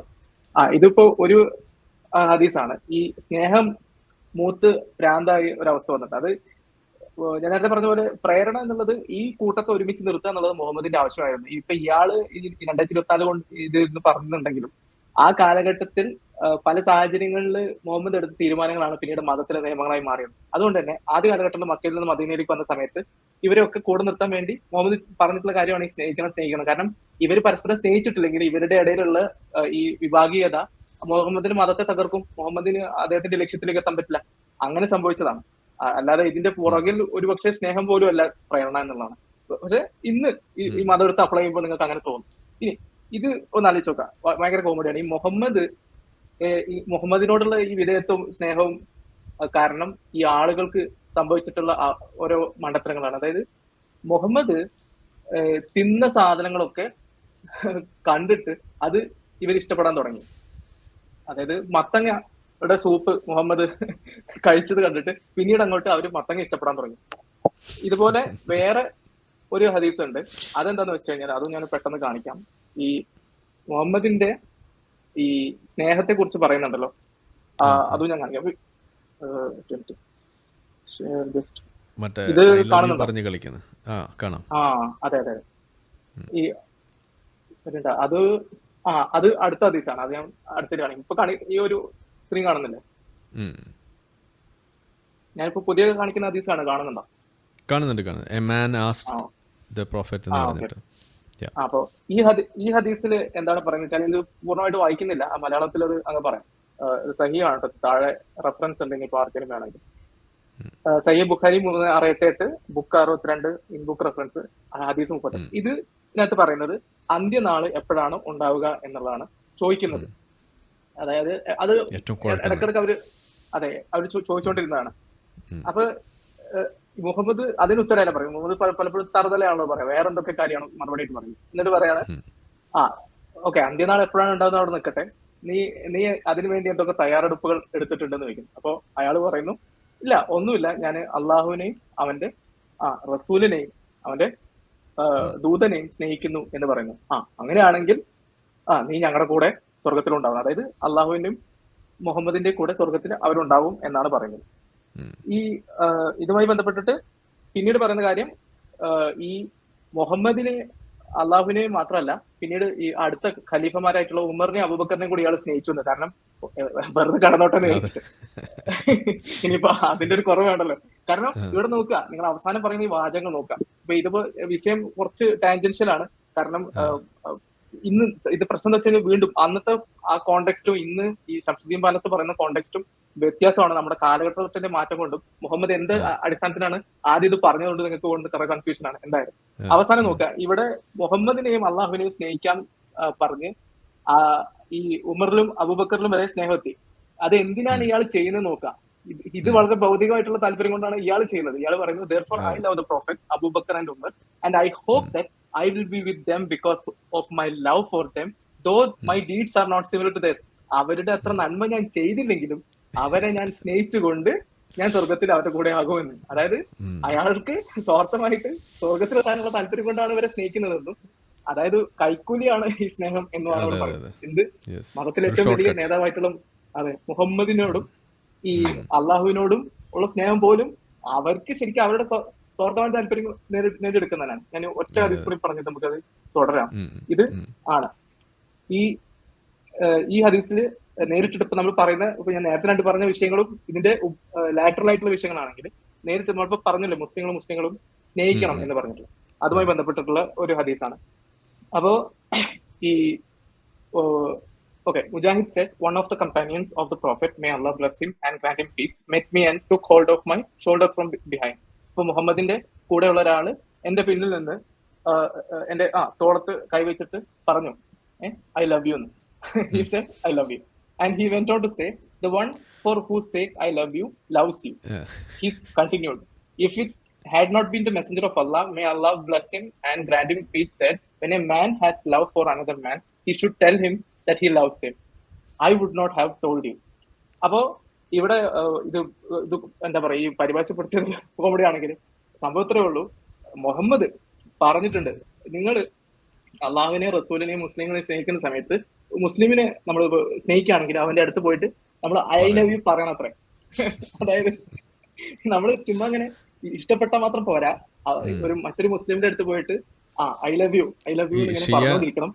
ഷിയ സുന്നിയുടെ അടുത്ത് പറയണായിരിക്കും അവിടെ പറയുന്നതിന് മുന്നേ പൊട്ടി നിൽക്കുമല്ലോ. പക്ഷെ ഇത് ഒന്നാലോചിച്ച് നോക്കാം, ഇത് ഇങ്ങനത്തെ കുറെ കോമഡി കഥകൾ വേറെ ഉണ്ട്. ഞാൻ വീണ്ടും വിഷയത്തിൽ നിന്ന് മാറി നിങ്ങൾക്ക് തോന്നും, പക്ഷെ ഇതിന്റെ ആ കാലഘട്ടത്തിൽ മുഹമ്മദ് ഇറക്കിയ കോണ്ടെക്സ്റ്റ് ആണ് ഇപ്പൊ പറഞ്ഞുകൊടുക്കുന്നത്. ഈ എല്ലാ മുസ്ലിങ്ങളെയും ഒരു മുസ്ലിം സ്നേഹിക്കണം എന്ന് പറയുമ്പോ ഇത് മുഹമ്മദ് ആഗ്രഹിച്ചത് അന്നത്തെ അവനൊരു എന്താ പറയാ, അന്നത്തെ കാലഘട്ടത്തില് അവന്റെ ആവശ്യമായിരുന്നു ഈ മതം പ്രചരിപ്പിക്കാനും മദീനയില് ഹെജ്മണി, മദീനയില് അവിടത്തെ മേധാവിത്വം പിടിച്ചെടുക്കണമെങ്കിൽ ഇവരുടെ ആളുകൾക്കിടയിലുള്ള ആ സ്നേഹം നിലനിന്നേ പറ്റൂ. അവർക്ക് പല വിഭാഗീയതയും പല വിയോജിപ്പുകളും ഉണ്ടായിരുന്നു. പലപ്പോഴും യുദ്ധത്തിലൊക്കെ ഈ മുസ്ലിങ്ങളായ ആളുകൾ മക്കയിൽ നിന്ന് മദീനയിലേക്ക് പലായനം ചെയ്യാൻ പോലും വിസമ്മതിച്ചു. ഈ ശംസുദ്ദീൻ പാലത്ത് പറഞ്ഞ ഒരു കാര്യത്തില് ആ പലായനം ചെയ്യാൻ വിസമ്മതിച്ച കാരണം അവര് ബദറിൽ കൊല്ലപ്പെടുകയുണ്ടായി. മനസ്സിലാക്കാം, ബദറിൽ യുദ്ധം നടന്ന സമയത്ത് മക്കാരുടെ കൂടെയാണ് ചില മുസ്ലിങ്ങൾ യുദ്ധം ചെയ്തത്. കാരണം അവര് ഇസ്ലാമിലേക്ക് മാറിയെങ്കിലും അവിടെ ഇങ്ങോട്ട് പോയില്ല. ഇതുകൊണ്ടാണ് പലായനം ചെയ്യണം എന്ന് ഉള്ള ആ ഒരു വാചകം വരാൻ കാരണം. അല്ലാതെ ഇന്ന് ഇവിടുന്ന് മുസ്ലിം രാജ്യത്തേക്ക് പോകുന്നതിനെ കുറിച്ച് മാത്രമല്ല, അതിന്റെ കോണ്ടെക്സ്റ്റ് അതുകൊണ്ടാണ് പറയുന്നത്. അതായത് അന്ന് പലായനം ചെയ്യാൻ മുഹമ്മദ് പറഞ്ഞത് ചില കാര്യം മദീനയിലേക്ക് വന്ന മുഹമ്മദിന്റെ കൂടെയുള്ള ആളുകൾ കൂടും, പക്ഷെ മക്കാരുടെ കൂടെ അവർ കൂടി യുദ്ധം ചെയ്തു, അവർ മുസ്ലിങ്ങളായിട്ട് കൂടി. അപ്പൊ അതൊക്കെയാണ്. അപ്പൊ ഇന്ന് നമ്മൾ ഇത് എടുത്ത് അപ്ലൈ ചെയ്യുമ്പോൾ കുറെ ബുദ്ധിമുട്ട് വരാൻ സാധ്യതയുണ്ട്. ഇത് എന്താണ് പക്ഷേ പറയുന്നത് പക്ഷേ മനസ്സിലാവുന്നത്. ഇത് നന്നായിട്ട് അപ്ലൈ ചെയ്യുന്ന ആളുകളാണ് നമ്മളെ ജിഹാദികൾ. അവരതാണ് അതെ ഇവിടെ പറഞ്ഞുകൊണ്ടിരിക്കുന്നത്. അവർ ഇപ്പോൾ ഈ പാകിസ്ഥാനിലേക്ക് പോടാ എന്ന് പറയുന്ന വാദം അവർ വെക്കുന്നത് അങ്ങനെയാണ്. അതെ അതാണ് ഇവിടെ കാണുന്നത്. ബാക്കി കേൾക്കാലോ അല്ലേ? ഷേഖ് ആറാമതായി പറയുന്ന കാര്യം മുസ്ലിങ്ങൾ തമ്മിൽ ബന്ധം ചേർക്കേണ്ടത്. കഴിഞ്ഞ പ്രാവശ്യം ബന്ധം വേർപെടുത്തേണ്ട പറഞ്ഞു, ഇനി ബന്ധം ചേർക്കേണ്ടത് എങ്ങനെ? അൻ യകൂന മഅഹും ഫി ഹാലിൽ ഉസ്രി വൽ യുസ്രി വശിദ്ദത്തി വറഖായി. അവരുടെ കൂടെ തന്നെ നിലകൊള്ളണം. മുസ്ലിങ്ങളുടെ കൂടെ തന്നെ നിലകൊള്ളണം. പ്രയാസത്തിലും എളുപ്പത്തിലും, ക്ഷാമത്തിലും ക്ഷേമത്തിലും നമ്മൾ ആരെ കൂടെ ഉണ്ടാവണം? ഇത് സൗകര്യം എളുപ്പമുള്ളപ്പോൾ നമ്മൾ കൂടെ നിൽക്കും, പ്രയാസവും കഷ്ടപ്പാടും നമ്മൾ മാറിക്കും. ഇപ്പം നമ്മൾ പോയാൽ നമ്മൾ സഹായിക്കേണ്ടി വരും. അങ്ങോട്ട് നീ കിട്ടുമ്പോൾ നമ്മൾ അങ്ങോട്ട് പോകും, അങ്ങോട്ട് നീ കൊടുക്കേണ്ടടുത്ത് മാറിക്കും. ചിലരുമായിട്ട് നല്ല ബന്ധം സ്ഥാപിക്കപ്പോൾ നേട്ടമുണ്ടെങ്കിൽ, ഇല്ലെങ്കിൽ ആ ബന്ധം മുറിച്ചു കളയും. ദുനിയാവിന്റെ കാര്യലാഭങ്ങൾക്ക് വേണ്ടി ബന്ധം പുലർത്തുന്ന രീതി പാടില്ല. ഉസ്റിലും യുസ്റിലും നമ്മൾ അവരെ കൂടെ നിൽക്കണം. ശിദ്ദത്തിലും റഹായിലും, ക്ഷാമത്തിലും ക്ഷേമത്തിലും നമ്മൾ എന്ത് ചെയ്യണം? കൂടെ നിൽക്കണം. മുനാഫിക്കുകൾ നേരെ തിരിച്ചാണ്. മുസ്ലിങ്ങൾ നല്ല അവസ്ഥ യുദ്ധത്തിൽ ജയിക്കാൻ കാണാൻ യുദ്ധത്തിന് മുന്നിൽ ഇറങ്ങും. യുദ്ധക്കളത്തിൽ ബാക്കിലാണെങ്കിലും ഇറങ്ങുമ്പോൾ ഒരു മുന്നിൽ ഇറങ്ങും. മുസ്ലിങ്ങൾക്ക് പരാജയമുണ്ട്, ശത്രുക്കൾക്ക് കുറച്ച് ശക്തി ഉണ്ട് എന്നങ്ങനെ അവർക്ക് തോന്നിയാലോ എന്തെങ്കിലും മുടന്തന്യായം പറഞ്ഞിട്ട് ഇരുന്ന് പിന്മാറും. ഉഹുദിൽ നിന്ന് മാറി, ഉഹനയിൽ നിന്ന് മാറി, പല യുദ്ധക്കാലത്ത് അവരെന്ത് ചെയ്തു? മാറി മാറി കളഞ്ഞ് നമ്മൾ കണ്ടു. അപ്പൊ തോറ്റ യുദ്ധങ്ങളുടെ പേരാണ് കേട്ടോ അതൊക്കെ. അതധികം പറയാറില്ല, അതൊന്നും. ഇതിങ്ങനെ അറിയാതെ വന്നേ ഉള്ളൂ. തോക്കാൻ കാരണം ഇവർ പിന്മാറിയതുകൊണ്ടാണെന്നാണ് ഈ പറഞ്ഞു വരുന്നത്. അങ്ങനെ അത് മുനാഫിക്കിന്റെ സ്വഭാവമാണ്. അവര് സന്തോഷത്തിലും നേട്ടം ഉണ്ടാകുമ്പോൾ മാത്രമേ കൂടെ കൊള്ളൂ, എല്ലാ സമയത്തും എന്ത് ചെയ്യും? മാറിക്കും. അത് ശരിയല്ല. നമ്മൾ എല്ലാവരും നിൽക്കണം. ഖുർആൻ പറഞ്ഞു, സൂറത്ത് 100-ാമത്തെ ആയത്ത്, അല്ലദീന യതറബ്ബസൂന ബിക്കും ഫഇൻ കാന ലക്കും ഫത്ഹും മിനല്ലാഹ് ഖാലൂ അലം നകും മഅകും. വിജയമുണ്ടെന്ന് കണ്ടാൽ മുനാഫിക്കുകൾ പറയും ഞങ്ങൾ നിങ്ങളെ കൂടെ ഇല്ലെന്ന് ചോദിക്കും. വഇൻ കാനൽ കാഫിർ നസീബ്, കാഫിറുകൾക്കാണ് വിജയം എന്നവർ കണ്ടാലോ ഖാലൂ അലം നസ്തഹ്വിദ അലൈക്കും വനംനഉക്കും മിനൽ മുഅ്മിനീൻ. മനസ്സിലായില്ലേ? ഞങ്ങള് മുഅ്മിനീങ്ങൾ നിങ്ങളെ തടയാൻ വരികയാണ് എന്ന് പറയും. ആരോട്? കാഫിറിനോട്. കാഫിറുകൾക്ക് വിജയം കണ്ടാൽ അവരോട് രഹസ്യമായിട്ട് ബന്ധം ഉണ്ടാക്കും. മുസ്ലിങ്ങൾക്ക് വിജയം കണ്ടാൽ ഞങ്ങൾ നിങ്ങളെ കൂടെ അല്ലേ ചോദിക്കും. ഇതാണ് ആരുടെ സ്വഭാവം? മുനാഫിക്കിന്റെ സ്വഭാവം. സൂറത്തു നിസാ 141-ാമത്തെ ആയത്ത്. നമുക്ക് പാടില്ല. 7-ാമത്തെ വിഷയം ഷെയ്ഖ് ഫൗസാൻ പറഞ്ഞു, മുസ്ലിങ്ങൾ തമ്മിലുള്ള ബന്ധത്തിൽ ശ്രദ്ധിക്കേണ്ട 7-ാമത്തെ കാര്യം സിയാറത്തുഹും വമഹബ്ബത്തുൽ ഇൽതിഖാഇ ബിഹിം വൽഇജ്തിമാഇ മഅഹും. നമ്മൾ ചെയ്യാറുണ്ടോ എന്നല്ല, നമ്മൾ അവരെ സന്ദർശിക്കണം, അവരുടെ കണ്ടുമുട്ടാൻ നമ്മൾ ഇഷ്ടപ്പെടണം. നമ്മൾ സഹോദരങ്ങളെ പരസ്പരം കാണുന്നത് നമുക്ക് സന്തോഷം ഉണ്ടാകും. മുസ്ലിം സഹോദരങ്ങൾ തമ്മിൽ കാണുമ്പോൾ നമുക്ക് സന്തോഷം ഉണ്ടാകണം. മഹബ്ബത്തുൽ ഇൽതിഖാഇ ബിഹിം, അവരുടെ കണ്ടുമുട്ടുന്നത് നമുക്ക് ഇഷ്ടമാകണം. അതുപോലെ അവരുടെ കൂടെ ഇരിക്കുക, വൽഇജ്തിമാഇ. അതുപോലെ നമ്മൾ എന്ത് ചെയ്യുക? ഒരുമിച്ചിരിക്കുക, ഏത് സദസ്സിലാണെങ്കിലും. അപ്പം ഒരേ ആദർശവും സംസ്കാരവും ഉൾക്കൊള്ളുന്ന ആളുകൾ പരസ്പരം കാണാൻ ഇഷ്ടപ്പെടണം. അവരിടക്കിടക്ക് സന്ദർശിച്ചിട്ട് ബന്ധം പുതുക്കണം. അത് ശ്രദ്ധിക്കണം. ആദിറല്ലാന്ന് പറഞ്ഞു, ഇമാം അഹ്മദ് ഇതിനെ മുസ്നദ് ഉദ്ധരിച്ചു. അദ്ദേഹം പറഞ്ഞു, സമീഅത്തു റസൂലുള്ളാഹി സ്വല്ലല്ലാഹു അലൈഹി വസല്ലം യഹ്കി അൻ റബ്ബിഹി, റബ്ബ് പറഞ്ഞതായി റസൂൽ പറയുന്നത് ഞാൻ കേട്ടു. ഖുദ്സിയ ഹദീസാണ്. എന്താണ് പറഞ്ഞത്? യഖൂൽ, അല്ലാഹ് പറയാണ്, ഹഖ്ഖത് മഹബ്ബതി, എന്റെ സ്നേഹം പുലർന്നിരിക്കുന്നു. അള്ളാന്റെ സ്നേഹം ആർക്കാ കിട്ടുക? ലിൽ മുതഹാബീന ഫിയ, എന്റെ പേരിൽ പരസ്പരം സ്നേഹിക്കുന്നവർക്ക്. വഹഖ്ഖത് മഹബ്ബതി, എന്റെ സ്നേഹം പുലർന്നിരിക്കുന്നു. ലിൽ മുതബാദിലീന ഫിയ, എന്റെ പേരിൽ പരസ്പരം ചെലവാക്കുന്നവർക്ക്. വഹഖ്ഖത് മഹബ്ബതി, എന്റെ സ്നേഹം സത്യമായി പുലർന്നിരിക്കുന്നു. ലിൽ മുതസാവിരീന ഫിയ, എന്റെ പേരിൽ പരസ്പരം സന്ദർശിക്കുന്നവർ. വൽ മുതഹാബൂന ഫില്ല, അള്ളാഹുവിന്റെ മാർഗത്തിൽ പരസ്പരം സ്നേഹിക്കുന്നവർ. അലാ മനാബിറ മിൻ നൂരിൻ, പ്രകാശത്തിൽ നിന്നുള്ള ഗോപുരങ്ങളിലായിരിക്കും. ഫി ളില്ലിൽ അർശി, അർശിന്റെ തണലിൽ. യൗമ ലാ ളില്ല ഇല്ലാ ളില്ലു, അള്ളാഹുവിന്റെ തണലല്ലാതെ മറ്റൊരു തണലുമില്ലാത്ത ദിവസം. അള്ളാഹുവിന്റെ പേരിൽ പരസ്പരം സ്നേഹിച്ച ആളുകൾക്ക് പ്രകാശഗോപുരങ്ങൾ, അർശിന്റെ തണൽ അവരുണ്ടാവും. പരസ്പരം സ്നേഹിക്കണം. ഇസ്ലാം പറഞ്ഞിട്ടുള്ള അള്ളാഹിന്റെ പേരിൽ പരസ്പരം സ്നേഹിക്കണം. ആ സ്നേഹിക്കുന്നതിന് ഭാഗമായിട്ടാണ് എന്ത് പരിചയപ്പെടുത്തിയത്? പരസ്പരം സന്ദർശിക്കുക, മുസാഫഹത്ത് കൊടുക്കുക, അവരോട് സംസാരിക്കുക, സമ്മാനം കൊടുക്കുക, സദ്യ കൊടുക്കുക, അങ്ങനത്തെ കാര്യങ്ങളൊക്കെ ഉണ്ടല്ലോ. ഇതൊക്കെ എന്താണ്? നമ്മൾ പരസ്പരം ബന്ധമല്ലോ, വലാഇന്റെ ഭാഗമായി നമുക്കുണ്ടാകണ്ട. ബറാവ് മാത്രം പഠിച്ചാൽ പോരാ, വലാവും പഠിക്കണം. അപ്പൊ നമ്മൾ മുസ്ലിം സഹോദരങ്ങൾ ഇടയ്ക്കിടയ്ക്ക് കാണാനുള്ള, പരസ്പരം ഒരുമിക്കാനും സന്തോഷിക്കാനുമുള്ള അവസരങ്ങൾ നമുക്കുണ്ടായിരിക്കണം. അവർ അർശിന്റെ തണലിനു താഴെ സവിശേഷമായ പ്രകാശഗോപുരങ്ങളിലായിരിക്കും മഹ്ശറിൽ ഉണ്ടാവുക എന്ന് റസൂലുള്ളാഹി സ്വല്ലല്ലാഹി അലൈഹി വസല്ലം പരിചയപ്പെടുത്തി.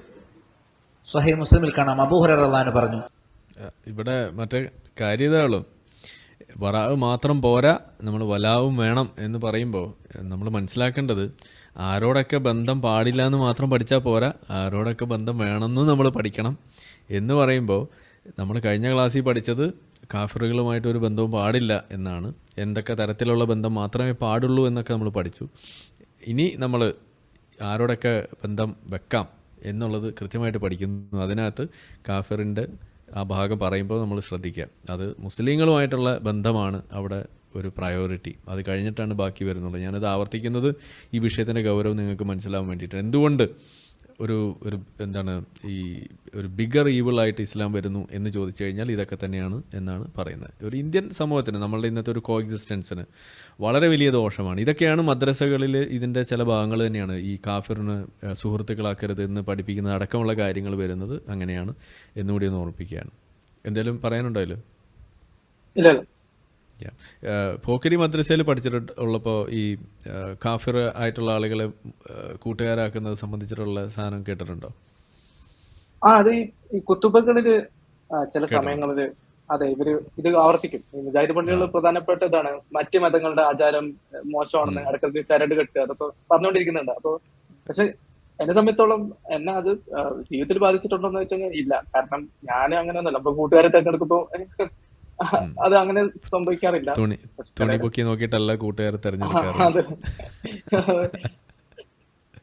ഇതൊന്നും പ്രായോഗികമല്ല. ശരി, ഓക്കെ. നബി സല്ലല്ലാഹു അലൈഹി വസല്ലം പറഞ്ഞിരിക്കുന്നു, അന്ന റജുലൻ സാറ അഖൻ ലഹു ഫി ഖറിയത്തിൻ ഉഖറ, ഒരു മനുഷ്യൻ തൊട്ടടുത്ത ഗ്രാമത്തിലുള്ള മറ്റൊരു ഗ്രാമത്തിലുള്ള തന്റെ സഹോദരനെ വിസിറ്റ് ചെയ്തു, സന്ദർശിച്ചു. എന്റെ കൂട്ടുകാരനെ, അടുത്ത ഗ്രാമത്തിൽ എന്റെ കൂട്ടുകാരൻ ഞാൻ പോയി കണ്ടു, അല്ലെങ്കിൽ എന്നെ വേറൊരാൾ വന്ന് കണ്ടു. ഫഅർസദല്ലാഹു ലഹു അലാ മദ്റജതിഹി, അവന്റെ പദവി അനുസരിച്ച് അള്ളാഹു എന്ത് ചെയ്യുമെന്നറിയാമോ? അവന് ഒരു നിരീക്ഷകനെ വെച്ചു കൊടുക്കും. മലക്കനെ നിരീക്ഷകനായിട്ട് എന്ത് ചെയ്യും? അവന് സംരക്ഷകനായി പോകുന്ന യാത്രയിൽ ഒരു മലക്കനെ വെച്ചു കൊടുക്കും. ഫലമ്മ അത്താ അലൈഹി, അങ്ങനെ അവൻ ആ സുഹൃത്തിന്റെ അരികിലേക്ക് ചെല്ലുമ്പോൾ, അയിന തുരീദു, എവിടെയാക്കാണ് നീ ഉദ്ദേശിക്കുന്നത്? ഉരീദു അഖൻ ലി ഫി ഹാദിഹിൽ ഖറിയ എന്ന് ചോദിച്ചാൽ, ഈ ഗ്രാമത്തിൽ എനിക്കൊരു സഹോദരൻ അവിടേക്കാണ്. ഹല്ലക അലൈഹി മിൻ നിഅമത്തിൻ തർബുഹ, നിനക്ക് അവിടുന്ന് വല്ല നേട്ടവും കിട്ടാൻ വേണ്ടിയിട്ടാണോ പോകുന്നത്? ഇല്ല, അല്ല. ഗൈറ അന്നി അഹബ്ബതുഹു ഫില്ലാഹി അസ്സ വജൽ, അള്ളാന്റെ മാർഗത്തിൽ ഞാൻ അദ്ദേഹത്തെ ഇഷ്ടപ്പെടുന്നുണ്ട്. അവിടെ എന്തെങ്കിലും കിട്ടും, ഇപ്പൊ ഗൾഫിൽ നിന്ന് വന്നാണ്, എന്തെങ്കിലും ഒരു പൊതി കിട്ടുമെന്ന് വിചാരിച്ച് പോവല്ല. പിന്നെ അയാൾ തൗഹീദുള്ള ആളാണ്, സലഫിയാണ്. അതുകൊണ്ട് അദ്ദേഹം ഞാനും സുഹൃത്തുക്കളാണ്. ഇപ്പൊ വേറൊരു നാട്ടിലാണ് താമസം. അതുകൊണ്ട് അദ്ദേഹത്തെ കാണാൻ വേണ്ടി, ആ ബന്ധം പുതുക്കാൻ വേണ്ടി മാത്രം ഞാൻ അവിടെ പോവാണ്. ദുനിയാവ് ലക്ഷ്യം വെച്ചിട്ടല്ല പോകുന്നത്. ഖാല ഫഇന്നി റസൂലുള്ളാഹി ഇലൈക്, ഞാൻ നിന്നിലേക്കുള്ള അള്ളാഹുവിന്റെ ദൂതനാണ്. ബി അന്നല്ലാഹ ഖദ് അഹബ്ബക കമാ അഹ്ബബ്തഹു ഫീ, നീ അവനെ അള്ളാഹുവിന്റെ മാർഗത്തിൽ സ്നേഹിക്കുന്നത് പോലെ അള്ളാഹു നിന്നെയും സ്നേഹിക്കുന്നു എന്ന് ആ മലക്ക് പറയും. അപ്പൊ അള്ളാഹിന്റെ മാർഗത്തിൽ ഒരു സുഹൃത്തിനെ കാണാൻ വേണ്ടി യാത്ര പുറപ്പെട്ടു പോയാൽ ഒരു മലക്കിനെ അള്ളാഹുവിന് വേണ്ടി പ്രത്യേകമായി നിശ്ചയിക്കും. അവന്റെ നീയത്തിന്റെ ഇഖ്ലാസ് അനുസരിച്ച് അവനെ ആ മലക്ക് സന്തോഷ വാർത്ത അറിയിക്കും. നമ്മൾ നേരിട്ട് കേൾക്കുന്നില്ലെങ്കിലും അങ്ങനെ നടക്കുന്നുണ്ടെന്നുള്ള വിവരം നമുക്ക് ആര് പറഞ്ഞു തന്നു? റസൂലുള്ളാഹി സ്വല്ലല്ലാഹി അലൈഹി വസല്ലം പറഞ്ഞു തന്നു. അപ്പൊ പരസ്പരം നമ്മൾ എന്ത് ചെയ്യണം? സന്ദർശിക്കണം. സുഹൃത്തുക്കളെ സന്ദർശിക്കുക, സലാം പറയുക, മുസാഫഹത്ത് ചെയ്യുക. ഇതൊക്കെ എന്താണ്? ഇത് നമുക്ക് പരസ്പരം ബന്ധം ചേർക്കുന്നതിന്റെ ഭാഗമായി. കൂടെ ടിക്കറ്റ് എടുക്കുമ്പോൾ കൂടെ വരുന്ന മലക്കിന് ടിക്കറ്റ് എടുക്കണം. അതും കൂടി ഒന്ന് ഓർക്കുക. ഇപ്പോൾ ബസ്സൊക്കെ ബുക്ക് ചെയ്യുമ്പോൾ ആ സീറ്റ് എണ്ണം അവർക്കും കൂടി ഉള്ളത് പിടിക്കണം എന്നുള്ളതാണ്. അല്ലെങ്കിൽ നിങ്ങളെ തോളത്ത് കയറിയിരുന്ന് നിങ്ങളെ ഒരു വഴിക്കാവും എന്നുള്ളതാണ്. എത്ര കഷ്ടപ്പാടാണ് ഈ അള്ളാഹുവിൻ്റെ കാര്യങ്ങളെന്നാണ് ആലോചിച്ച് പോകുന്നത്. ഓക്കെ. സാലിഹ് ഫൗസാൻ ഷെയ്ഖ് അദ്ദേഹം 8ാമതായി വലാഇന്റെ വിഷയത്തിൽ പറഞ്ഞു, ഇഹ്തിറാമു ഹുഖൂഖിഹിം, അവരുടെ അവകാശങ്ങൾ നമ്മൾ പവിത്രമായി പരിഗണിക്കണം. നമ്മളെ അവകാശം മാത്രമല്ല, ഒരു മുസ്ലിം സഹോദരന്റെ അവകാശം നമ്മൾ എന്ത് ചെയ്യണം? പവിത്രമായി പരിഗണിക്കണം. അതെന്തെങ്കിലും ആവട്ടെ എന്ന് വെക്കാൻ പാടില്ല. സ്വഹീഹുൽ ബുഖാരിയിൽ കാണാം, അബൂ ഹുറൈറ റളിയല്ലാഹു അൻഹു റിപ്പോർട്ട് ചെയ്യുന്നു, അന്ന നബി സല്ലല്ലാഹു അലൈഹി വസല്ലം ഖാല ലാ യബിഉ ഹാളിറുൻ ലിബാദിൻ, ഒരു നാഗരികൻ ഒരു ബദുവിന് വിൽപ്പന നടത്താൻ പാടില്ല. മനസ്സിലായില്ല? 2 തരം കച്ചവട സംസ്കാരമുള്ള ആൾക്കാർ കച്ചവടം നടത്തിയാൽ പ്രശ്നങ്ങൾ ഉണ്ടാവും, അത് ശ്രദ്ധിക്കണം. വലാ തനാജസു, അതേപോലെ തന്നെ വിലയേറ്റി പറയാൻ പാടില്ല. ചില ആളുകൾ എന്ത് ചെയ്യും? കച്ചവടം പൊട്ടിക്കാൻ വേണ്ടിയോ മറ്റേ കച്ചവടക്കാരോട് കയറാതിരിക്കാൻ വേണ്ടിയൊക്കെ ഈ കമ്പോളത്തിൽ പോയാൽ ഒരുപാട് തോന്നിയാസുണ്ട്. അത് ഞാൻ പറയാൻ മാത്രം എനിക്ക് അറിഞ്ഞൂടാ, പക്ഷെ ഞാൻ പഠനം കേട്ടിട്ടുണ്ട്. ചില ആളുകളെ ചില മാർക്കറ്റിൽ കച്ചവടം ചെയ്യാൻ വന്നാൽ അയാൾ അങ്ങോട്ട് കയറാതെ നിൽക്കാനോ പിറ്റേന്ന് താഴോട്ട് പൂട്ടിപ്പോകാനുള്ള പണി പണ്ടേ അവിടെ കച്ചവടം നടത്തുന്ന പലർക്കും അറിയാം. അതിനുള്ള ചില ഏർപ്പാടുകളൊക്കെ ഉണ്ടാവും. അതേപോലെ തന്നെ എന്ത് ചെയ്യും, ചില ആളുകളെ ഒരാൾ കച്ചവടം പറയുന്ന കിടക്ക് വേറൊരാൾ പോയിട്ട് കൂടുതൽ വില കൊടുത്തിട്ട് ആ സാധനം വാങ്ങിക്കാം. അങ്ങനെയുള്ള പല ഏർപ്പാടുകളുണ്ട്. ഇതും മൊത്ത കച്ചവടക്കാരടുത്തും റീറ്റെയിൽ കച്ചവടക്കാരൊക്കെ പല ലക്ഷ്യങ്ങൾക്ക് ഇത് ഉപയോഗിക്കും. അത് പാടില്ല. അതാണ് വലാ തനാജസു എന്ന് പറഞ്ഞത്. വലാ യസീദന്ന അലാ ബൈ അഖീഹി, ഒരു സഹോദരന്റെ കച്ചവടത്തിലേക്ക് നിങ്ങൾ ഏറ്റിപ്പറയരുത്. അയാൾ കച്ചവടം പൂർത്തിയാട്ടെ. അയാൾ 50, 30 എന്ന് പറയുമ്പോൾ തന്നെ എന്ത് ചെയ്യുക, ഇപ്പുറത്ത് രണ്ടും ഒന്നിനും വിശദീകരിച്ച് തന്നെയാണ്. വലാ യഖ്തുബന്ന അലാ ഖിത്ബത്തിഹി, ഒരു സഹോദരൻ കല്യാണാലയം നടത്തിയ പെണ്ണിനെ പോയിട്ട് നിങ്ങൾ കല്യാണം നടത്തരുത്. തീരുമാനമായിട്ടില്ല, പോയി കണ്ടിട്ടേ ഉള്ളൂ. അപ്പൊ നിങ്ങളെടുക്ക പോണ്, ഞാൻ കല്യാണം അറിയിക്കാൻ പോരാ എന്നാളെ മോളെ ഞാൻ പോകണമെന്ന് വിചാരിച്ചാണ്. അപ്പോഴേക്കും മറ്റേ ആളെന്ത് ചെയ്തു, കല്യാണം അറിയിക്കാൻ പോയി. അവൻ പോയി വരട്ടെ, എന്നിട്ട് ഞാൻ പോവാം. അവൻ അസറിന് ശേഷം പോയി, അവൻ മരുവിന് ശേഷം പോയി. അത് പാടില്ല. അവിടെ വീട്ടിൽ കല്യാണം പെണ്ണ് കാണാൻ വരുന്ന ആളുകൾ എന്ത് ചെയ്യണം, ആ കാണാൻ വന്ന ആളെ കാര്യം തീർപ്പാക്കണം. എന്നിട്ട് വേണം രണ്ടാമത്തെ ആളെ കാണിക്കാൻ. ഇത് 10 ആളെ കൊണ്ടൊന്ന് കാണിച്ചിട്ട് നമുക്കെല്ലാം കൂടി 10 സെലക്ട് ചെയ്തല്ല പെണ്ണിന്റെ ആ വീട്ടുകാരൻ സെലക്ട് ചെയ്യേണ്ടത്. ആദ്യം പോകുന്നതിന് എന്ത് ചെയ്യണം, അതുകൊണ്ട് തന്നെ ഒരുപാട് കാലം നീട്ടിവെക്കുക. ഒരു പെണ്ണ് കണ്ടതിന് ശേഷം 3 മാസം 6 മാസമൊക്കെ കാത്തിരിക്കുക, അതൊന്നും ശരിയല്ല. ഇന്ന് പോയി കണ്ടാൽ ഇന്ന് വൈകുന്നേരം നാളെ അഭിപ്രായം കൊടുക്കണം, എനിക്ക് ഇഷ്ടപ്പെടും, അത് കഴിഞ്ഞിട്ട് അടുത്താൾ വരാൻ പാടുള്ളൂ. ഇത് ചില പെണ്ണുങ്ങൾ എന്ത് ചെയ്യും, ഒരാൾ രാവിലെ വന്ന് കാണും, ഒരാൾ ഉച്ചക്ക് വന്ന് കാണും, വൈകുന്നേരം കാണും. ബ്രോക്കർമാർ അങ്ങനെ ഓരോന്നിങ്ങനെ കൊണ്ടുവരും. എല്ലാവരും വന്ന് കണ്ടിട്ട് ചിലപ്പോൾ രണ്ടാൾക്ക് ഇഷ്ടപ്പെട്ടിട്ടുണ്ടാവും. ഇവരാകെ അജബായി ഏതപ്പോൾ തിരഞ്ഞെടുക്കുക. അങ്ങനെ അതൊക്കെ ഇല്ലാതിരിക്കാൻ നല്ലത് ആദ്യം വരുന്ന ആളെ തന്നെ എന്ത് ചെയ്യുക, തീരുമാനമാക്കുക, വേണോ വേണ്ടേ. അതാണോ അങ്ങനെ തന്നെ. ഒരു പെണ്ണിനെ കാണാൻ പോയാൽ എന്ത് ചെയ്യാം, അവിടെ ഒന്നുണ്ട്, അതിന് അപ്പുറത്ത് നമുക്ക് ആ ഒരു വണ്ടി പോകുമ്പോൾ എന്ത് ചെയ്യുക, ഇവിടെ ഇറങ്ങി അതും കാണാം, അതിൻ്റെ അപ്പുറത്ത് ഇറങ്ങി അതും കാണാം. അങ്ങനെ 4 എണ്ണം കാണാൻ ഒരുമിച്ച് പോകാൻ പാടില്ല. പെണ്ണ് കാണാൻ പോകുമ്പോൾ ഒരു സമയത്ത് ഒന്നേ കാണാൻ പാടുള്ളൂ. അതേപോലെ തന്നെ ഒരാൾ കാണാൻ പോയതിലേക്ക് നമ്മൾ എന്ത് ചെയ്യരുത്, മറ്റോ പോയി അവൻ ഉറപ്പിച്ചിട്ടൊന്നുമില്ലല്ലോ, ഞാൻ കാണുന്നു, കണ്ടില്ലെങ്കിൽ എനിക്ക് നോക്കാൻ പറ്റുമെങ്കിൽ, ഇങ്ങനെയുള്ള ഒരു സാധാരണ നിലവാരം പാടില്ല. ഒരു സഹോദരന്റെ കല്യാണാലോചനയിലേക്ക് കയറി കല്യാണം നടത്തരുത്. വലാ തസ്അലിൽ മർഅത്തു ത്വലാഖ ഉഖ്തിഹാ ലിതസ്തക്ഫി ഐനാഅഹാ, ഒരു പെണ്ണ് തന്റെ സഹോദരിയോട് തലാഖ് വേണമെന്ന് പറയരുത്.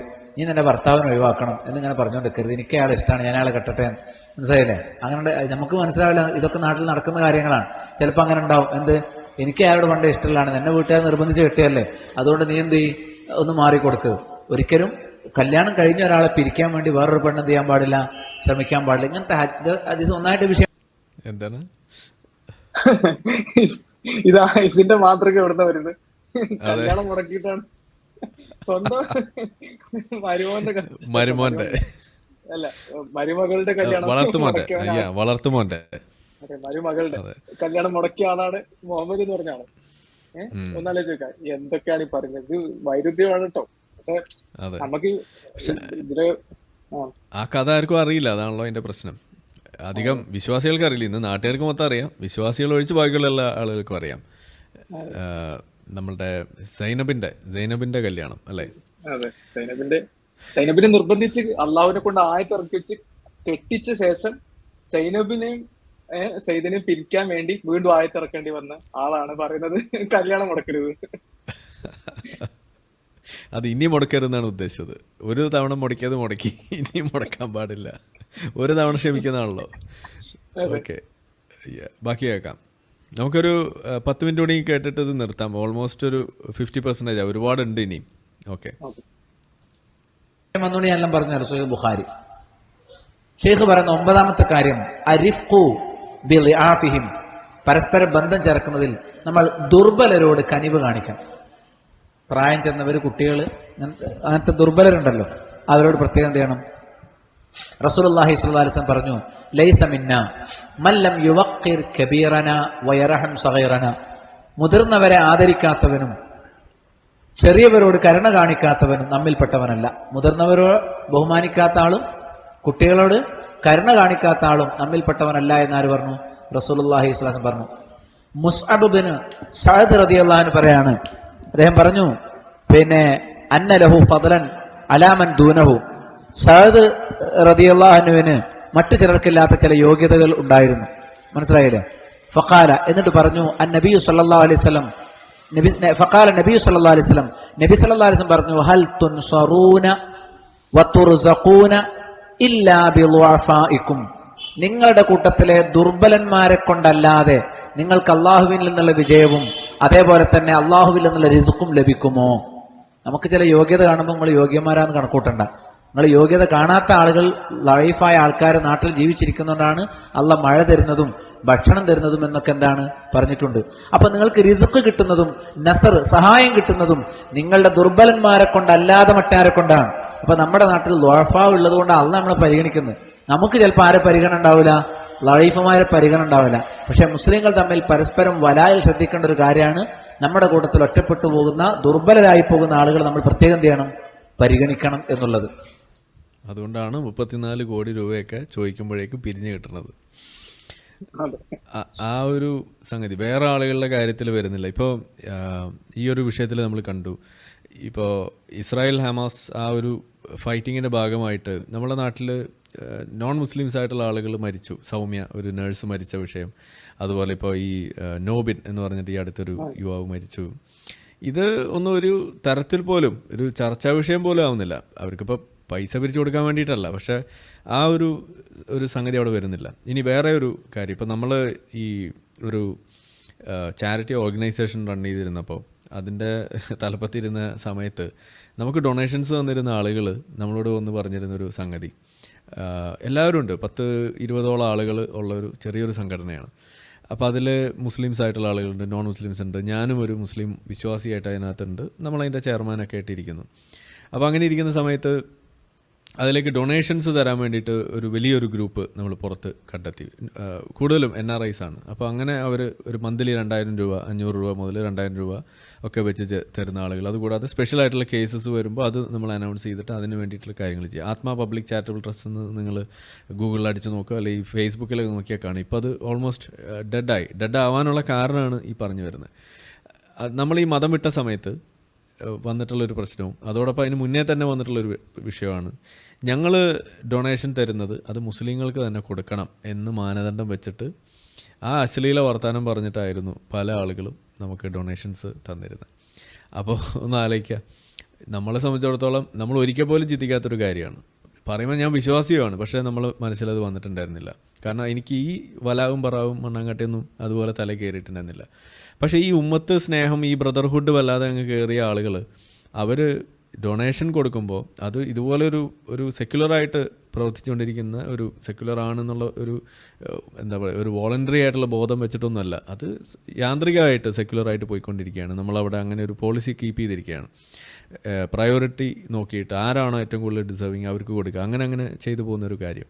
അതിൽ പോലും അതിനെ ബൈപ്പാസ് ചെയ്യുന്നതിന് വേണ്ടി മതം അവിടെ കൊണ്ടിടുകയാണ്. എന്നിട്ട് പറയുന്നത് മുസ്ലിങ്ങൾക്ക് കൊടുക്കണം എന്ന് പറയുന്നു. അപ്പോൾ നമ്മൾ അവിടെ ഒരു കല്ലുകടിയായി. നമ്മൾ പറഞ്ഞത് പറ്റില്ല, നമ്മൾക്ക് ഒരു പ്രയോറിറ്റി ലിസ്റ്റ് ഉണ്ട്, അതിനനുസരിച്ചിട്ടുള്ള ആളുകൾ വെയിറ്റിങ്ങിലുള്ള ആളുകൾക്കാണ് കൊടുക്കുക, അതാണ് നമ്മളെ രീതി എന്ന് നമ്മൾ പറഞ്ഞപ്പോൾ അവർ എന്നാൽ പിന്നെ മുസ്ലിങ്ങൾക്ക് കൊടുക്കാൻ പറ്റുന്ന ആരെങ്കിലും ഉണ്ടെങ്കിൽ ഞങ്ങളൊന്ന് നോക്കാം എന്ന് പറഞ്ഞിട്ട് പോകുന്ന അവസ്ഥയാണ് ഉണ്ടായത്. അവർ പിന്നെ ഫിറോസ് കുന്നംപറമ്പിലിനാണ് കേട്ടോ കുറേയൊക്കെ കൊടുത്തിരുന്നതെന്നാണ് പിന്നെ കേട്ടത്. എന്തായാലും ഇതാണ് അവസ്ഥ. അപ്പോൾ അത് ഒന്നാമത്തെ ഘട്ടം. രണ്ടാമത്തെ ഘട്ടം എന്ന് പറയുന്നത് പിന്നെ ഞാൻ മതം വിടുന്ന അവസ്ഥ വന്നപ്പോൾ അത് പബ്ലിക്കായി, നാട്ടിൽ മുഴുവൻ പാട്ടായി, അത് വലിയ പ്രശ്നമായപ്പോൾ അതിൻ്റെ പേരിലാണ് ഈ സംഘടനയിൽ എന്നോട് രാജിവെക്കണം എന്ന് പറയുന്നു. ഇതുപോലെയുള്ള ഒരാളുടെ കീഴിൽ ജോലി ചെയ്യാൻ നമുക്ക് പറ്റില്ല എന്ന് പറയുന്നത്. കാരണം ഇതിനകത്തൊക്കെ ഉള്ള ആളുകൾ വിശ്വാസികളാണ്, അവർ മുസ്ലിം ലീഗിൻ്റെ പ്രവർത്തകരായിട്ടുള്ള ആളുകളൊക്കെ ഉണ്ടായിരുന്നു. അവർ അങ്ങനെ പറഞ്ഞു. ഞാൻ പറഞ്ഞു ഓക്കെ, ഞാൻ മാറിയേക്കാം, നിങ്ങൾ നടത്തിക്കോളൂ എന്ന് പറഞ്ഞു. ഞാൻ മാറി, രാജിവെച്ചു. ആ സാധനം ഇപ്പോൾ പൂട്ടി അവിടെ കിടക്കുന്നു എന്നാണ് നമുക്കറിയാൻ കഴിയുന്നത്. അപ്പോൾ ഇത് ഒരു മതം തലയ്ക്ക് കയറിയിട്ട് നല്ല രീതിയിൽ നടന്നുകൊണ്ടിരുന്ന ഒരു ചാരിറ്റി ആക്ടിവിറ്റീനെ പോലും ഇതുപോലെ താറുമാറാക്കിയ ഒരു കാര്യം, അവിടെയും മതം തന്നെയാണ് വർക്കൗട്ടായത്. ഇനി അതിൽ വേറൊരു വശമാണ് ഇന്ന് നമ്മൾ കാണുന്ന ഒരുപാട് ഹ്യൂമാനിറ്റേറിയൻ എയ്ഡ് കൊടുക്കുന്ന സംഘടനകൾ, ഒരുപാട് മേഖലകൾ, അവരൊന്നും തന്നെ ഈ മതം നോക്കിയിട്ടല്ല കൊടുക്കുന്നത്. അങ്ങനെ ആയിരുന്നു എന്നുണ്ടെങ്കിൽ ഇന്ന് യമനും അഫ്ഗാനിസ്ഥാനും ഒന്നും ഇന്ന് ജീവനോടെ ഉണ്ടാവില്ല. സിറിയ, ലിബിയ, ഇതുപോലെയുള്ള ഓരോ സ്ഥലങ്ങൾ നിങ്ങളെടുത്ത് നോക്കുക. UN ഒക്കെ നിരന്തരം അങ്ങോട്ടേക്കുള്ള ഫണ്ട് കണ്ടെത്താൻ വേണ്ടിയിട്ടുള്ള ശ്രമത്തിലാണ്. പക്ഷേ കാഫിറിൻ്റെ ഫണ്ട് തന്നെയാണ് അവിടേക്ക് ഒഴുക്കിക്കൊണ്ടിരിക്കുന്നത്. നമ്മളുടെ സമ്പന്ന രാജ്യങ്ങളെന്ന് പറയുന്ന US, UK പോലെയൊക്കെയുള്ള രാജ്യങ്ങൾ തന്നെയാണ് അതിലേക്ക് ഏറ്റവും കൂടുതൽ ഫണ്ട് ഒഴുക്കിക്കൊണ്ടിരിക്കുന്നത്, ജർമ്മനിയൊക്കെ. അപ്പോൾ കാഫിറുകൾ എപ്പോഴും കൊടുക്കുന്നവരും കാഫിറല്ലാത്ത ഈ കാക്കാമാരെപ്പോഴും വാങ്ങുന്നവരും ആകുന്ന ഒരു പ്രവണത അതിവിടെ ഉണ്ട്. അതിന് വഴിവെക്കുന്നതിൽ പ്രധാന ഒരു പങ്ക് അത് കാക്കാമാരുടെ ഈ തരത്തിലുള്ള ഒരു ബ്രദർഹുഡ്, ഒരു തലതിരിഞ്ഞ ബ്രദർഹുഡ് തന്നെയാണ്. മതത്തിൻ്റെ അടിസ്ഥാനത്തിൽ മാത്രമുള്ളൊരു സാധനം അത് വലിയ ദോഷം ഉണ്ടാക്കുന്നു എന്ന് ഇവിടെ കാണുകയാണ്. എനിക്ക് തോന്നുന്നു നമുക്ക് ഈ ഒരു ഘട്ടത്തിൽ വെച്ചിട്ട് ഇത് അവസാനിപ്പിക്കും. ഓൾമോസ്റ്റ് ഒരു 40% ആയിട്ടുണ്ട്. ബാക്കി നമുക്ക് 35%, ബാക്കി നമുക്ക് അടുത്ത ദിവസം ഇതേപോലെ ചെയ്യുന്നതായിരിക്കും നല്ലത്. അപ്പോൾ ഇതിൽ എന്തെങ്കിലുമൊക്കെ ഒന്ന് 2 വാക്ക് പറഞ്ഞ് നമുക്ക് മെല്ലെ വൈൻഡപ്പ് ചെയ്യാം. പോക്കരി ഒന്ന് അപ്പോ ഒരു കമന്റ് തന്നിരുന്നു, അത് വേണമെങ്കിൽ ഡിസ്പ്ലേ ചെയ്യാട്ടാ. അതെ, ഞാൻ അത് വേണമെങ്കിൽ കാണിക്കാം. ഞാൻ അതിനു മുമ്പ് ഒറ്റ കാര്യം സമ്മറി ആയിട്ട് പറയാനുള്ളത്, ഇത് അറബി കുറെ എടുത്ത് ഉപയോഗിക്കുന്നതുകൊണ്ട് ഇവരാണ് കൃത്യമായിട്ട് മലയാളത്തിലൊന്നും പറയൂല. ഇവര് അറബി എടുത്ത് ഉപയോഗിക്കുന്നത് മറ്റു ആൾക്കാർക്ക് കാണുന്നുണ്ടെങ്കിൽ, വലാ എന്ന് പറഞ്ഞു കഴിഞ്ഞാല് മുസ്ലിങ്ങളും തമ്മിലുള്ള സ്നേഹവും, ബറാ എന്ന് പറഞ്ഞു കഴിഞ്ഞാല് ഈ മുസ്ലിങ്ങളല്ലാത്തവരും തമ്മിലുള്ള വെറുപ്പുമാണ്. ഇതാണ് അടിസ്ഥാനപരമായിട്ട് ഇതിന്റെ ഇത് ഉണ്ടായ സാഹചര്യം എന്ന് പറഞ്ഞു കഴിഞ്ഞാൽ, മുഹമ്മദ് മക്കയിൽ നിന്ന് മദീനയിലേക്ക് ഞാൻ നേരത്തെ പറഞ്ഞു വന്ന സമയത്ത് അവൻ ആളുകളെ കൂട്ടാനും ആളുകളെ ഒരുമിപ്പിച്ച് മുസ്ലിങ്ങളെ കൂടെ നിർത്താനും, ഇപ്പൊ നേരത്തെ ഇയാൾ പറഞ്ഞൊരു കാര്യമുണ്ട്, ഈ നമ്മളിലെ പാവപ്പെട്ടവരെ നമ്മൾ ശ്രദ്ധിക്കണമെന്ന് പറഞ്ഞു. അതെന്തിനാണെന്നറിയും, മുഹമ്മദിന്റെ കൂടെ ആദ്യകാലത്ത് ഉണ്ടായിരുന്ന വന്ന ആളുകളിൽ കുറേശ്ശെ പ്രമാണിമാര് കുറവായിരുന്നു. അവരുടെ ധനം ഇല്ലാത്ത, അതായത് സാമ്പത്തികമായിട്ട് പിന്നോക്കം നിന്ന ആളുകളാണ് കുറെ പേരുണ്ടായിരുന്നത്. അവർ പലപ്പോഴും മുഹമ്മദ് ഒരു വലിയ പ്രവാചകനായതുകൊണ്ട് തന്നെ ഇതുമൂലം ഇയാളുടെ കൂടെ കൂടിയ താങ്കളുടെ സമ്പത്ത് വർദ്ധിക്കുമെന്നും ദൈവം ഞങ്ങൾ അനുഗ്രഹിക്കുമെന്നും പറഞ്ഞ് മുഹമ്മദിനെ ശല്യപ്പെടുത്താറുണ്ടായിരുന്നു. അത് കാരണവും പിന്നെ ഈ സാമ്പത്തികമായിട്ടുള്ള അസമത്വം ഇവർക്കിടയിൽ ഉണ്ടായതുകൊണ്ടും ഇവരെ തമ്മിൽ അടിച്ചു പിരിയാതിരിക്കാൻ വേണ്ടിയിട്ട് ഇവരുടെ സാമ്പത്തികമായിട്ടുള്ള അഭിലാഷങ്ങളൊക്കെ അള്ളാഹു പിന്നീട് പൂർത്തീകരിക്കുമെന്നും, അല്ലെങ്കിൽ ഇവിടെ നിങ്ങൾക്ക് കിട്ടിയില്ലെങ്കിലും നിങ്ങളെ കാണിച്ചിട്ടാണ് ഈ സാമ്പത്തികം ഉള്ള ആളുകൾക്ക് പോലും അള്ളാഹു അനുഗ്രഹം കൊടുക്കുന്നതെന്നാണ് ഇപ്പൊ ഇയാൾ പറഞ്ഞത്. ഇങ്ങനത്തെ കാര്യങ്ങളൊക്കെ അന്ന് ഉണ്ടായത്, അതായത് ആദ്യമായിട്ട് ഈ സംഭവമൊക്കെ മതത്തിനകത്തേക്ക് വരുന്നത് മുഹമ്മദിന്റെ ആഗ്രഹങ്ങൾക്ക് വേണ്ടി മുഹമ്മദ് ഓരോ കാര്യങ്ങൾ ചെയ്തു കൂട്ടുമ്പോഴാണ്. പിന്നെ ഇന്നത്തെ കോണ്ടെക്സ്റ്റിലാണെങ്കിൽ മുസ്ലിങ്ങൾ അധികാരം പിടിക്കാനും മുസ്ലിങ്ങൾ മറ്റ് പല രാജ്യങ്ങളിലും നടക്കുന്ന മുസ്ലിങ്ങൾക്കെതിരെയുള്ള കാര്യങ്ങൾ എന്ന പേരിൽ നടക്കുന്ന കാര്യങ്ങൾക്കൊക്കെ ഇപ്പൊ ഇതുപോലെ ഫണ്ട് ഇറക്കാനും, വളരെ മതേതരമായി നിലനിന്നിരുന്ന ഇന്നത്തെ UN പോലെ ചില സംഘടനകളുടെ ഫണ്ടിങ്ങിന് പോലും ചില പ്രത്യേക പ്രദേശങ്ങളിലേക്ക് ചാനൽ ചെയ്യുന്നത്, അതായത് പലസ്തീനിലേക്ക് മറ്റ് സ്ഥലങ്ങളിലേക്ക് പോകുന്ന ഫണ്ടിനേക്കാൾ എത്രയോ മടങ്ങ് ഫണ്ട്, അതായത് ആളുകളുടെ എണ്ണത്തിലും ഉപരിയായിട്ട് അവിടുത്തെ പ്രശ്നത്തിലും ഉപരിയായിട്ട് ഫണ്ട് പോകുന്ന ഒരു അവസ്ഥയിലേക്ക് കാര്യങ്ങൾ എത്തിയിട്ടുണ്ടെങ്കിൽ അവിടെ ആ ഫണ്ട് കൈകാര്യം ചെയ്യുന്ന, അല്ലെങ്കിൽ ആ പലസ്തീനിലെ UN സംഘടനകൾ പ്രവർത്തിക്കുന്ന ആളുകൾ പോലും മുസ്ലിങ്ങൾ അത് ഇൻഫിൽട്രേറ്റ് ചെയ്തിട്ട് ഇങ്ങനത്തെ പ്രശ്നങ്ങൾ ഉണ്ടാക്കുന്നുണ്ട്. നമ്മുടെ അതിന്റെ കാര്യമല്ലേ പറഞ്ഞു വരുന്നത്? അതെ. അത് എന്നിട്ട് ഇസ്രായേൽ ഇപ്പൊ അത് അന്വേഷിച്ചുകൊണ്ടിരിക്കുകയാണ്. അത് ഇസ്രായേൽ ഓൾറെഡി UN പറഞ്ഞിട്ടുണ്ട്, ഞങ്ങൾ ഈ സംഘടന ഇവിടെ പ്രവർത്തിക്കാൻ അനുവദിക്കണം. അപ്പൊ ഇതിന്റെ പ്രത്യേകത ഈ മുസ്ലിങ്ങളെ തന്നെ സ്നേഹിക്കണം, മാത്രമേ സ്നേഹിക്കാൻ പാടുള്ളൂ, വേറെ ആരെയും സ്നേഹിക്കരുത്. ഒരു വശത്ത് ഇവരുടെ കുറച്ച് ആധുനികം എന്ന് പറയുന്ന ദാഴ്വാക്കാർ പറയുന്നു ഈ പാവപ്പെട്ടവരെന്ന് പറഞ്ഞത് എല്ലാ മനുഷ്യരുമാണെന്ന്. പക്ഷെ ഒരു വശത്ത് ഇപ്പൊ ഇയാള് പോലുള്ള ചില സത്യസന്ധന്മാർ പറയുന്നു ഇത് മുസ്ലിങ്ങൾ മാത്രമാണ്. യഥാർത്ഥത്തിൽ മുസ്ലിങ്ങളോടുള്ള സ്നേഹം, മുസ്ലിങ്ങളോടുള്ള മാതാപിതാക്കളുടെ കാലിന്റെ അടിയിലാണ് സ്വർഗം, ഇതൊക്കെ മുസ്ലിങ്ങളെ കുറിച്ചാണ് ഉദ്ദേശിക്കുന്നത്. അപ്പൊ ഇത്ര നിങ്ങൾ ശ്രദ്ധിക്കുക, നിങ്ങൾ വേറൊരു മതപ്പെട്ട ആളാണെങ്കിൽ ഇസ്ലാം ഇവിടെ വന്നു കഴിഞ്ഞാൽ ഉണ്ടാവാൻ പോകുന്നത്, ചില ആളുകൾക്ക് മറ്റു മതക്കാർക്ക് പോലും തെറ്റിദ്ധാരണയുണ്ട്. എന്തായാലും ഇപ്പൊ ഈ ഇസ്ലാമിനകത്തുള്ള ഇങ്ങനത്തെ കുറെ കാര്യങ്ങളൊക്കെ കണ്ടിട്ട് ഈ ഇസ്ലാമിനോട് ഒരു ചെറിയൊരു സിമ്പതി തോന്നുന്ന ആളുകളുണ്ട്. ഇത് മുസ്ലിങ്ങളോട് മാത്രമുള്ളതാണ്. ഇത് വർഗീയപരമായിട്ടുള്ള, വളരെ നിങ്ങൾക്കൊക്കെ ചിന്തിക്കാവുന്നതിന് ഉപരിയായിട്ടുള്ള വർഗീയത. കാരണം അവർക്കിടയിലുള്ള, അംബേദ്കർ പറഞ്ഞ പോലെ അവർക്കിടയിലുള്ള സ്നേഹം മാത്രമാണ്. മറിച്ച് നേരത്തെ ചിന്തിക്കുക, ഇവരുടെ മുസ്ലിങ്ങൾ അല്ലാത്ത ആളുകളോട് ഈ ബറായിൽ പെട്ട കാര്യങ്ങളാണ് നിങ്ങളെ പേടിപ്പിക്കേണ്ടത്. മുസ്ലിങ്ങൾ പരസ്പരം സ്നേഹിച്ചോട്ടെ. ബറായിൽ പറയുന്ന കാര്യങ്ങൾ എന്താ, മറ്റു ഒരു ആളുകളെയും വെച്ച് പൊറപ്പിക്കാനോ അവരുമായിട്ട് ഒരു തരത്തിലും സഹകരിക്കരുത് എന്നാണ് പറയുന്നത്. അപ്പോ ഒരിക്കലും ന്യൂട്രൽ ആയിട്ട് നിങ്ങൾക്ക് നിൽക്കാൻ പറ്റില്ല. ഒന്നെങ്കിൽ നിങ്ങൾ എതിർത്തിട്ട് മാത്രമേ നിങ്ങൾക്ക് മുന്നോട്ട് പോകാൻ പറ്റൂ. നിങ്ങൾ വേറൊരു മതപ്പെട്ട നിരീശ്വരവാദികൾക്ക് ആണെങ്കിൽ, ഒരു മുസ്ലിം വിഭാഗം അടുത്തുണ്ടെങ്കിൽ അവരുടെ ഇങ്ങനത്തെ പ്രവണതകൾ സമൂഹ മധ്യത്തിലേക്ക് വന്നു കഴിഞ്ഞാൽ നമ്മൾ അതിനെ എതിർക്കാതെ നമുക്ക് മുന്നോട്ട് പോകാൻ പറ്റില്ല. കാരണം അവർ പരസ്പരം സ്നേഹിക്കുന്നതുകൊണ്ട് നമുക്ക് പ്രശ്നമില്ല. പക്ഷെ അവർ ബാക്കിയുള്ളവരോട് സഹകരിക്കാതിരിക്കാനുള്ള എല്ലാ ശ്രമങ്ങളും ഇതിന്റെ ബറായിന്റെ ഭാഗമായിട്ട് നടത്തിക്കൊണ്ടിരിക്കും. ഞാൻ പറഞ്ഞപ്പോ ചെറിയ കൺഫ്യൂഷൻ ഉണ്ടാകാൻ സാധ്യതയുണ്ട്, എന്നാലും ഒരുപക്ഷെ ക്ലിയർ ആയെന്ന് കഴിഞ്ഞു. നമുക്ക് ഇതിലേക്ക് പോകാം. ഇത് നമുക്ക് ഏതായാലും ഒരു കൺക്ലൂഷൻ എന്നുള്ള രീതിയിൽ നേരത്തെ കാണിക്കാനുള്ള സ്ലൈഡ് ഞാൻ കാണിക്കാം. അതിന് മുന്നേ ഇപ്പോൾ ഈ നമ്മൾ പല ആവർത്തി നമ്മൾ പറഞ്ഞു, ഈ അംബേദ്കർ പറഞ്ഞ കാര്യം ഇതാണ്: the brotherhood of Islam is not the universal brotherhood of man, it is the brotherhood of Muslims for Muslims only. There is a fraternity but its benefit is confined to those within that corporation. For those who are outside the corporation, there is nothing but contempt and enmity. ഇതാണ് അംബേദ്കർ എഴുതി വച്ചിരിക്കുന്നത്. നമ്മളുടെ partition, ആ പുസ്തകം partition India Pakistan എന്ന് പറയുന്ന ആ ഒരു പുസ്തകം, അതിനകത്ത് എഴുതി വച്ചിരിക്കുന്ന ആ ഒരു ഭാഗമാണിത്.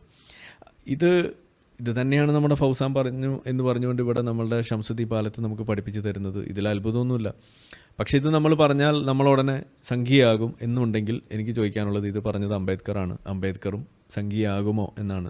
ആകുമെങ്കിൽ നമ്മൾ സംഘീയാകാൻ തയ്യാറാണ് എന്ന് തന്നെയാണ് എനിക്ക് പറയാനുള്ളത്. ഇത് നമ്മൾ പറഞ്ഞേ പോവും. ഇനി ഇവിടെ ചില കമൻറ്റുകൾ കണ്ടില്ലേ, BJPക്ക് കച്ചവടം ഉണ്ടാക്കുന്ന അലവലാദികൾ ആണ് ഇവർ എന്നൊക്കെ പറഞ്ഞിട്ട് ഈ വസ്തുതകൾ പറയുമ്പോൾ, ഇതിനെക്കുറിച്ചുള്ള കാര്യങ്ങൾ പറയുമ്പോൾ നിങ്ങൾക്ക് ഈ സാധനം അല്ലാതെ വേറെ ഒന്നും പറയാനില്ല എന്നുള്ളതാണ് ഒന്നാമത്തെ ഒരു കാര്യം. എന്തായാലും ഇത് നമ്മുടെ പോക്കിരിക്ക് നേരിട്ട് കിട്ടിയ ഡെലിവറി ആയതുകൊണ്ട് പോക്കിരി തന്നെ ആദ്യം പറഞ്ഞു. അതെ, ഇപ്പൊ ഇതേ ഉദ്ദേശിച്ചത് നമ്മളെ BJPയുമായിട്ട് ബന്ധപ്പെട്ട വിഷയം പറയുമ്പോഴാണ്. നിങ്ങൾ ഈ ആദ്യം മനസ്സിലാക്കേണ്ടത്, പ്രായോഗിക രാഷ്ട്രീയത്തിൽ ഒരു രാഷ്ട്രീയ കക്ഷിയും ഐഡിയോളജി അടിസ്ഥാനത്തിലല്ല മുന്നോട്ട് പോകുന്നു. ആരും അവർക്ക് വേറെ കുറെ മോട്ടിവേഷൻ ഉണ്ട്. മുസ്ലിം ലീഗ് ഇപ്പൊ പാണക്കാട് തങ്ങൾക്ക് പകരം എന്നെ ഇലക്ഷന് നിർത്താൻ പറഞ്ഞു കഴിഞ്ഞാൽ, അല്ലെങ്കിൽ ഇപ്പൊ കുഞ്ഞാലിക്കുട്ടി പകരം ഞാൻ നിൽക്കാന്ന് പറഞ്ഞു കഴിഞ്ഞാൽ ഞാൻ മുസ്ലിം ആണെന്ന് വിചാരിച്ചിട്ട് അവർ നിർത്തുവോ? ഇല്ല. അപ്പൊ അങ്ങനെ അവിടെ വ്യക്തി താല്പര്യങ്ങളൊക്കെ വരും. ഈ പ്രായോഗിക തലത്തിൽ എല്ലാവരും ഈ പ്രത്യയശാസ്ത്ര പ്രകാരം വിജൃംഭിച്ച് നടക്കുന്ന ആളുകളൊന്നുമല്ല. ഈ BJP എന്നുള്ളത് ഇന്ന് ഇവിടെ ഭരിക്കുന്ന പാർട്ടിയാണ്. അവർ എന്തൊക്കെ ചെയ്യുന്നുണ്ടെന്ന് നോക്കാം. അവർ ചെയ്യുന്ന എല്ലാ കാര്യങ്ങളും പരിഗണിക്കണം. നിങ്ങൾ മുസ്ലിങ്ങൾക്കെതിരെ ചെയ്തു എന്ന് പറഞ്ഞ കാര്യങ്ങൾ മാത്രമല്ല പരിഗണിക്കേണ്ടത്, ബാക്കി കുറെ കാര്യങ്ങൾ അവർ ചെയ്തിട്ടുണ്ട്. അവർ ചെയ്തതിന്റെ അടിസ്ഥാനത്തിൽ അവർക്ക് വോട്ട് ചെയ്തു കഴിഞ്ഞാൽ രാജ്യത്തിനും സമൂഹത്തിനും ഈ നമ്മുടെ അടുത്ത തലമുറയ്ക്കും ഗുണമുണ്ടോ എന്ന് നോക്കാം. അത്രമാത്രം നോക്കിയാൽ മതി. അതിനപ്പുറത്തേക്ക് നിങ്ങൾക്ക് അവരോട് ഉള്ള വ്യത്യാസങ്ങൾ കാരണം, അതും മതപരമായിട്ടുള്ള വ്യത്യാസങ്ങൾ കാരണം നിങ്ങൾ അവർക്ക് വോട്ട് ചെയ്യുന്നില്ല എന്ന് പറഞ്ഞത് യുക്തിശൂന്യമാണ്. അങ്ങനെ കുറെ അഭിപ്രായ വ്യത്യാസങ്ങൾ ഉള്ള ഒരു സംഭവത്തിനെയാണ് ജനാധിപത്യം എന്ന് പറയുന്നത്. ചിന്തിക്കാനുള്ള ഒരു പൗരബോധം നമുക്ക് വേണം. അത്രേ ഉള്ളൂ ഞാൻ പറഞ്ഞു. അതെ, ഞാൻ നേരത്തെ പറഞ്ഞ പുസ്തകം ഇതാണ്, Pakistan or the partition of India. ഇതിനകത്തു നിന്നാണ് നമ്മൾ ആ ഭാഗം എപ്പോഴും കോട്ട് ചെയ്യാറുള്ളത്. ഇത് PDF ആയിട്ട് കിട്ടും. പിന്നെ നമ്മൾ ദളിത് ആക്ടിവിറ്റീസ് നടത്തുന്ന അവരുടെ ആ ഒരു ചില വെബ്സൈറ്റിൽ ഇതിൻ്റെ PDF ഫ്രീ ആയിട്ട് നിങ്ങൾക്ക് ഡൗൺലോഡ് ചെയ്യാനും കിട്ടും. അപ്പോൾ അത് ഒന്ന് വായിക്കാത്ത ആളുകളുണ്ടെങ്കിൽ അത് വായിക്കുന്നത് നല്ലതാണ്. പാകിസ്ഥാൻ, പിന്നെ ഇത് ആമസോണിൽ മലയാളം പരിഭാഷയൊക്കെ കിട്ടാനുണ്ട്. അപ്പോൾ അത് നല്ലൊരു റിസോഴ്സാണ്, നിങ്ങൾക്ക് വായിച്ച് മനസ്സിലാക്കാൻ പറ്റിയൊരു സംഗതിയാണ് Pakistan or the partition of India എന്ന് പറയുന്ന ആ ഒരു പുസ്തകം. ഇത് കുറച്ച് ഒരു കളക്ഷൻ ഓഫ് ആർട്ടിക്കിൾസ് പോലെയാണത്. അപ്പോൾ എന്തായാലും നമുക്ക് ഇന്നിവിടെ തൽക്കാലം ഒന്ന് നിർത്തുകയാണ്. നമ്മളുടെ കമൻ്റ് ഇട്ട് നമ്മളുടെ ഇന്നത്തെ ചർച്ച ഇതുപോലെ പുഷ്ടിപ്പെടുത്തിയ എല്ലാ വിശ്വാസികൾക്ക് പ്രത്യേകിച്ച് ഒരു നന്ദി ഞാൻ പറയുന്നു. അതുകൂടാതെ നമ്മളെ സപ്പോർട്ട് ചെയ്ത ആളുകൾക്ക്, അതുപോലെ അഡ്മിൻസ്. പിന്നെ ഇന്ന് കുറച്ച് നീണ്ടുപോയി, അത് കാര്യമാക്കണ്ട. ഇതിൽ ചില ഭാഗങ്ങൾ കട്ട് ചെയ്ത് നമ്മൾ വേറെ ഇടുന്നുണ്ട്, പോക്കിരിയും ഇടുന്നതാണ് പറഞ്ഞിരിക്കുന്നത്. അപ്പോൾ 2 ചാനലിൽ നിങ്ങൾക്ക് കിട്ടും. വലിയ പാടാണ് ഇതൊക്കെ. പിന്നെ നമ്മളുടെ ഇത് സ്ട്രീം ചെയ്യുന്ന ക്വാളിറ്റി, നമ്മളുടെ സ്ട്രീം യാർഡിൻ്റെ ക്വാളിറ്റി നമ്മൾ എടുത്തിരിക്കുന്നത് 720 അല്ലേ, 720p ആയതുകൊണ്ട് ചിലപ്പോൾ ടെക്സ്റ്റ് കാണാൻ ഒരു ബുദ്ധിമുട്ടുണ്ടെന്ന് പല ആളുകളും പറയുന്നുണ്ട്. അപ്പോൾ അതുകൊണ്ട് അത് എത്രയും പെട്ടെന്ന് അടുത്ത മാസം നമ്മൾ അത് പരിഷ്കരിക്കുന്നതായിരിക്കും. ഇപ്പോൾ ഒരു കറണ്ട് സബ്സ്ക്രിപ്ഷൻ പോയിക്കൊണ്ടിരിക്കുന്നതുകൊണ്ട് നമുക്കിപ്പോൾ ഒന്നും ചെയ്യാൻ കഴിയില്ല. അടുത്തതിൽ നമുക്ക് ക്ലിയർ ചെയ്യാമെന്നാണ് വിചാരിക്കുന്നത്. അപ്പോൾ തൽക്കാലം നമ്മൾ ഇവിടെ ഈ കേട്ടുകൊണ്ടിരുന്ന ആ ഒരു വീഡിയോയുടെ ഒരു 35% ആയിട്ടുള്ളൂ. അത് ഇനിയും 1 മണിക്കൂറുണ്ട്. അപ്പോൾ അത് നമുക്ക് തൽക്കാലം ഇവിടെ ഒന്ന് നിർത്താം. ബാക്കി നമുക്ക് അടുത്ത ദിവസം വേറെ ഇതുപോലെ ഒരു സമയം കിട്ടുമ്പോൾ നമുക്കത് പറയാം. എന്തായാലും വരുമല്ലോ, കാക്കാമാരല്ലേ, എന്തെങ്കിലുമൊക്കെ വിഷയമായിട്ട് വരും. അപ്പോൾ നമ്മൾ പറയാൻ വെച്ചതിൻ്റെ ബാക്കി എന്ന് പറഞ്ഞിട്ട് നമുക്ക് പറയാം. അപ്പോൾ ഇതാണ് സംഗതി. ഇനി ഇതിൻ്റെ ഇടയിൽ നിങ്ങൾക്ക് കേൾക്കണമെന്നുണ്ടെങ്കിൽ ഈ വലാ ബറാ എന്ന് പറയുന്ന വാക്ക് മലയാളത്തിൽ ടൈപ്പ് ചെയ്താൽ ആ വീഡിയോ യൂട്യൂബിൽ കിടപ്പുണ്ട്. അത് അവരുടെ തന്നെ ഒറിജിനൽ സൈറ്റിൽ. അത് കേട്ടാൽ നിങ്ങൾക്ക് കാര്യങ്ങൾ കുറച്ചുകൂടി മനസ്സിലാവും. അപ്പോൾ ക്ഷമയില്ലാത്ത ആളുകൾക്ക് അത് പോയി കേൾക്കാം. പിന്നെ നമ്മൾ ഈ പറയുമ്പോൾ അതിൻ്റെ ഇടയിൽ ചില കാര്യങ്ങൾ ചേർത്ത് പറയുന്നേ ഉള്ളൂ. പിന്നെ ഇതൊക്കെ കേൾക്കുമ്പോൾ ആളുകൾ വിചാരിക്കും ഇതെല്ലാവർക്കും യൂണിവേഴ്സൽ ആയിട്ടുള്ള സംഭവമാണെന്നുള്ള തെറ്റിദ്ധാരണ ഒഴിവാകാൻ വേണ്ടിയിട്ട് നമ്മൾ ഇടയ്ക്കിടയ്ക്ക് ഇത് മുസ്ലിങ്ങൾ മാത്രമാണെന്ന് പറയേണ്ട ഒരു പണി മാത്രമേ ഇന്ന് സത്യത്തിൽ ഉണ്ടായിട്ടുള്ളൂ. ബാക്കിയൊക്കെ അവർ തന്നെ പറയുന്നുണ്ട്. അതുകൊണ്ട് പണി എളുപ്പമാണ്. എന്തായാലും ചേർക്കാനുണ്ടോ? ഇല്ലെങ്കിൽ നമുക്ക് ക്ലോസ് ചെയ്യാം. ഞാൻ ഒരൊറ്റ വാചകം പറയുന്നുള്ളൂ. ഈ ഞങ്ങളിപ്പോ വേറെ മതത്തിൽപ്പെട്ട ആളുകളും ഈ സോക്കോൾഡ് പുരോഗമനവാദികളും ആദ്യം ഇസ്ലാം എന്താണെന്ന് മനസ്സിലാക്കിയിട്ട് ഈ മുസ്ലിങ്ങളെ പ്രീണിപ്പിക്കാം. അല്ല, മതത്തിന്റെ പേരിലല്ലാതെ നിങ്ങൾ അവരെ സ്നേഹിക്കുന്നത് ഓക്കെ, പക്ഷെ ഇസ്ലാം നല്ല സംഭവമാണ്, ഇസ്ലാം എന്താണെന്ന് നിങ്ങൾ പ്രചരിപ്പിക്കുമ്പോൾ നിങ്ങൾ ഇങ്ങനത്തെ തീവ്രവാദത്തിനൊക്കെ നിങ്ങളും കൂടി വഴിവെക്കുകയാണെന്നുള്ളതാണ് സത്യം. അപ്പോൾ നിങ്ങൾക്ക് അറിയാത്ത കാര്യത്തെ കുറിച്ചാണ് നിങ്ങൾ മിണ്ടരുത്. ഇപ്പൊ ഒരു സമൂഹം എന്ന നിലയിൽ വേണമെങ്കിൽ മുസ്ലിങ്ങളോട് കാണിക്കുന്ന സിമ്പതി പോലെയല്ല. ഇസ്ലാം മതം അടിപൊളിയാണ് അല്ലെങ്കിൽ ഈ ഇതാണെന്നൊക്കെ നിങ്ങൾ അവരുടെ വേദികളിൽ പോകുമ്പോൾ അവരെ പ്രീണിപ്പിക്കാൻ വേണ്ടി പറയുമ്പോൾ യഥാർത്ഥത്തിൽ നിങ്ങൾ ഇവിടെ പൊട്ടിത്തെറിക്കാൻ കൂടുതൽ ആളുകൾ ഉണ്ടാക്കിക്കൊണ്ടിരിക്കുകയാണ്. ആ പരിപാടി ചെയ്യാതിരിക്കുക. എന്നുള്ളത് കൂടിയാണ് ഇപ്പൊ ഇങ്ങനത്തെ വീഡിയോകൾ ചെയ്യുന്നതിന്റെ ഉദ്ദേശം. അവര് തന്നെ പറയുന്നുണ്ടല്ലോ, ഈ പ്രസംഗത്തിൽ പ്രസംഗിക്കുന്നത് നല്ല അസല് മുസ്ലിം ആയിട്ടുള്ള ഒരു പണ്ഡിതനാണ്, സലഫി ആയിട്ടുള്ള പണ്ഡിതനാണെന്ന് ഞാൻ വിചാരിക്കുന്നു. അപ്പൊ നിങ്ങൾക്ക് കാര്യം കൃത്യമായി കരുതുന്നു ഇനിയിപ്പോ ഈ പറഞ്ഞോട്ടെ. ഹിന്ദു മതത്തിലുള്ള ആളുകൾ നമ്മളോട് പറയാറുണ്ട്, നമ്മളിപ്പോൾ ഏതെങ്കിലുമൊക്കെ ചില കാര്യങ്ങൾ പറയുമ്പോൾ പറയും അങ്ങനെയല്ല ആരിഫ്, ഹിന്ദു മതത്തിൽ വലിയ പ്രശ്നമാണ്. ഇപ്പോൾ സെക്യുലറിസം ഇന്ത്യയിൽ നിലനിൽക്കുന്നതിൻ്റെ ഒരു കാരണം ഇവിടുത്തെ ഭൂരിപക്ഷം ഹിന്ദുക്കളാണെന്ന് പറയുമ്പോൾ ഉടനെ വന്ന് നമ്മളെ തിരുത്തുന്ന ഹിന്ദുക്കളുണ്ട്. നമ്മൾ അവരോട് പറയാറുണ്ട് അതിൻ്റെ കാരണങ്ങളൊക്കെ നമ്മൾ പറയുമ്പോൾ, അപ്പോഴും അവർ പറയുന്ന അല്ല അതിനകത്ത് ചില വിഷയങ്ങളുണ്ട് എന്നൊക്കെ പറയുമ്പോൾ നമ്മൾ അവരോട് പറയുന്നത്, നിങ്ങൾ അങ്ങനെ കണ്ടെത്താൻ കാണിക്കുന്ന ആ ഒരു രീതി അത് ഇസ്ലാമിൻ്റെ കാര്യത്തിൽ എടുക്കണമെന്നേ പറയുന്നുള്ളൂ. അപ്പോൾ പണി എളുപ്പമാണ്, നമുക്കും പണി എളുപ്പമാണ്, മുസ്ലിങ്ങളുടെ ആ അവസ്ഥ വളരെയധികം മെച്ചപ്പെടാൻ അത് വഴിവെക്കും എന്ന് തന്നെയാണ്. അപ്പോൾ നമുക്ക് എന്തായാലും ഇവിടെ നിർത്താം, ബാക്കി നാളെ നമുക്ക് അല്ലെങ്കിൽ അടുത്ത ദിവസം നമുക്ക് ചെയ്യാം. നാളെ ചിലപ്പോഴേ ലൈവ് കാണുള്ളൂ, ഉറപ്പില്ല, വേറെ ഒരു യാത്രയുണ്ട്.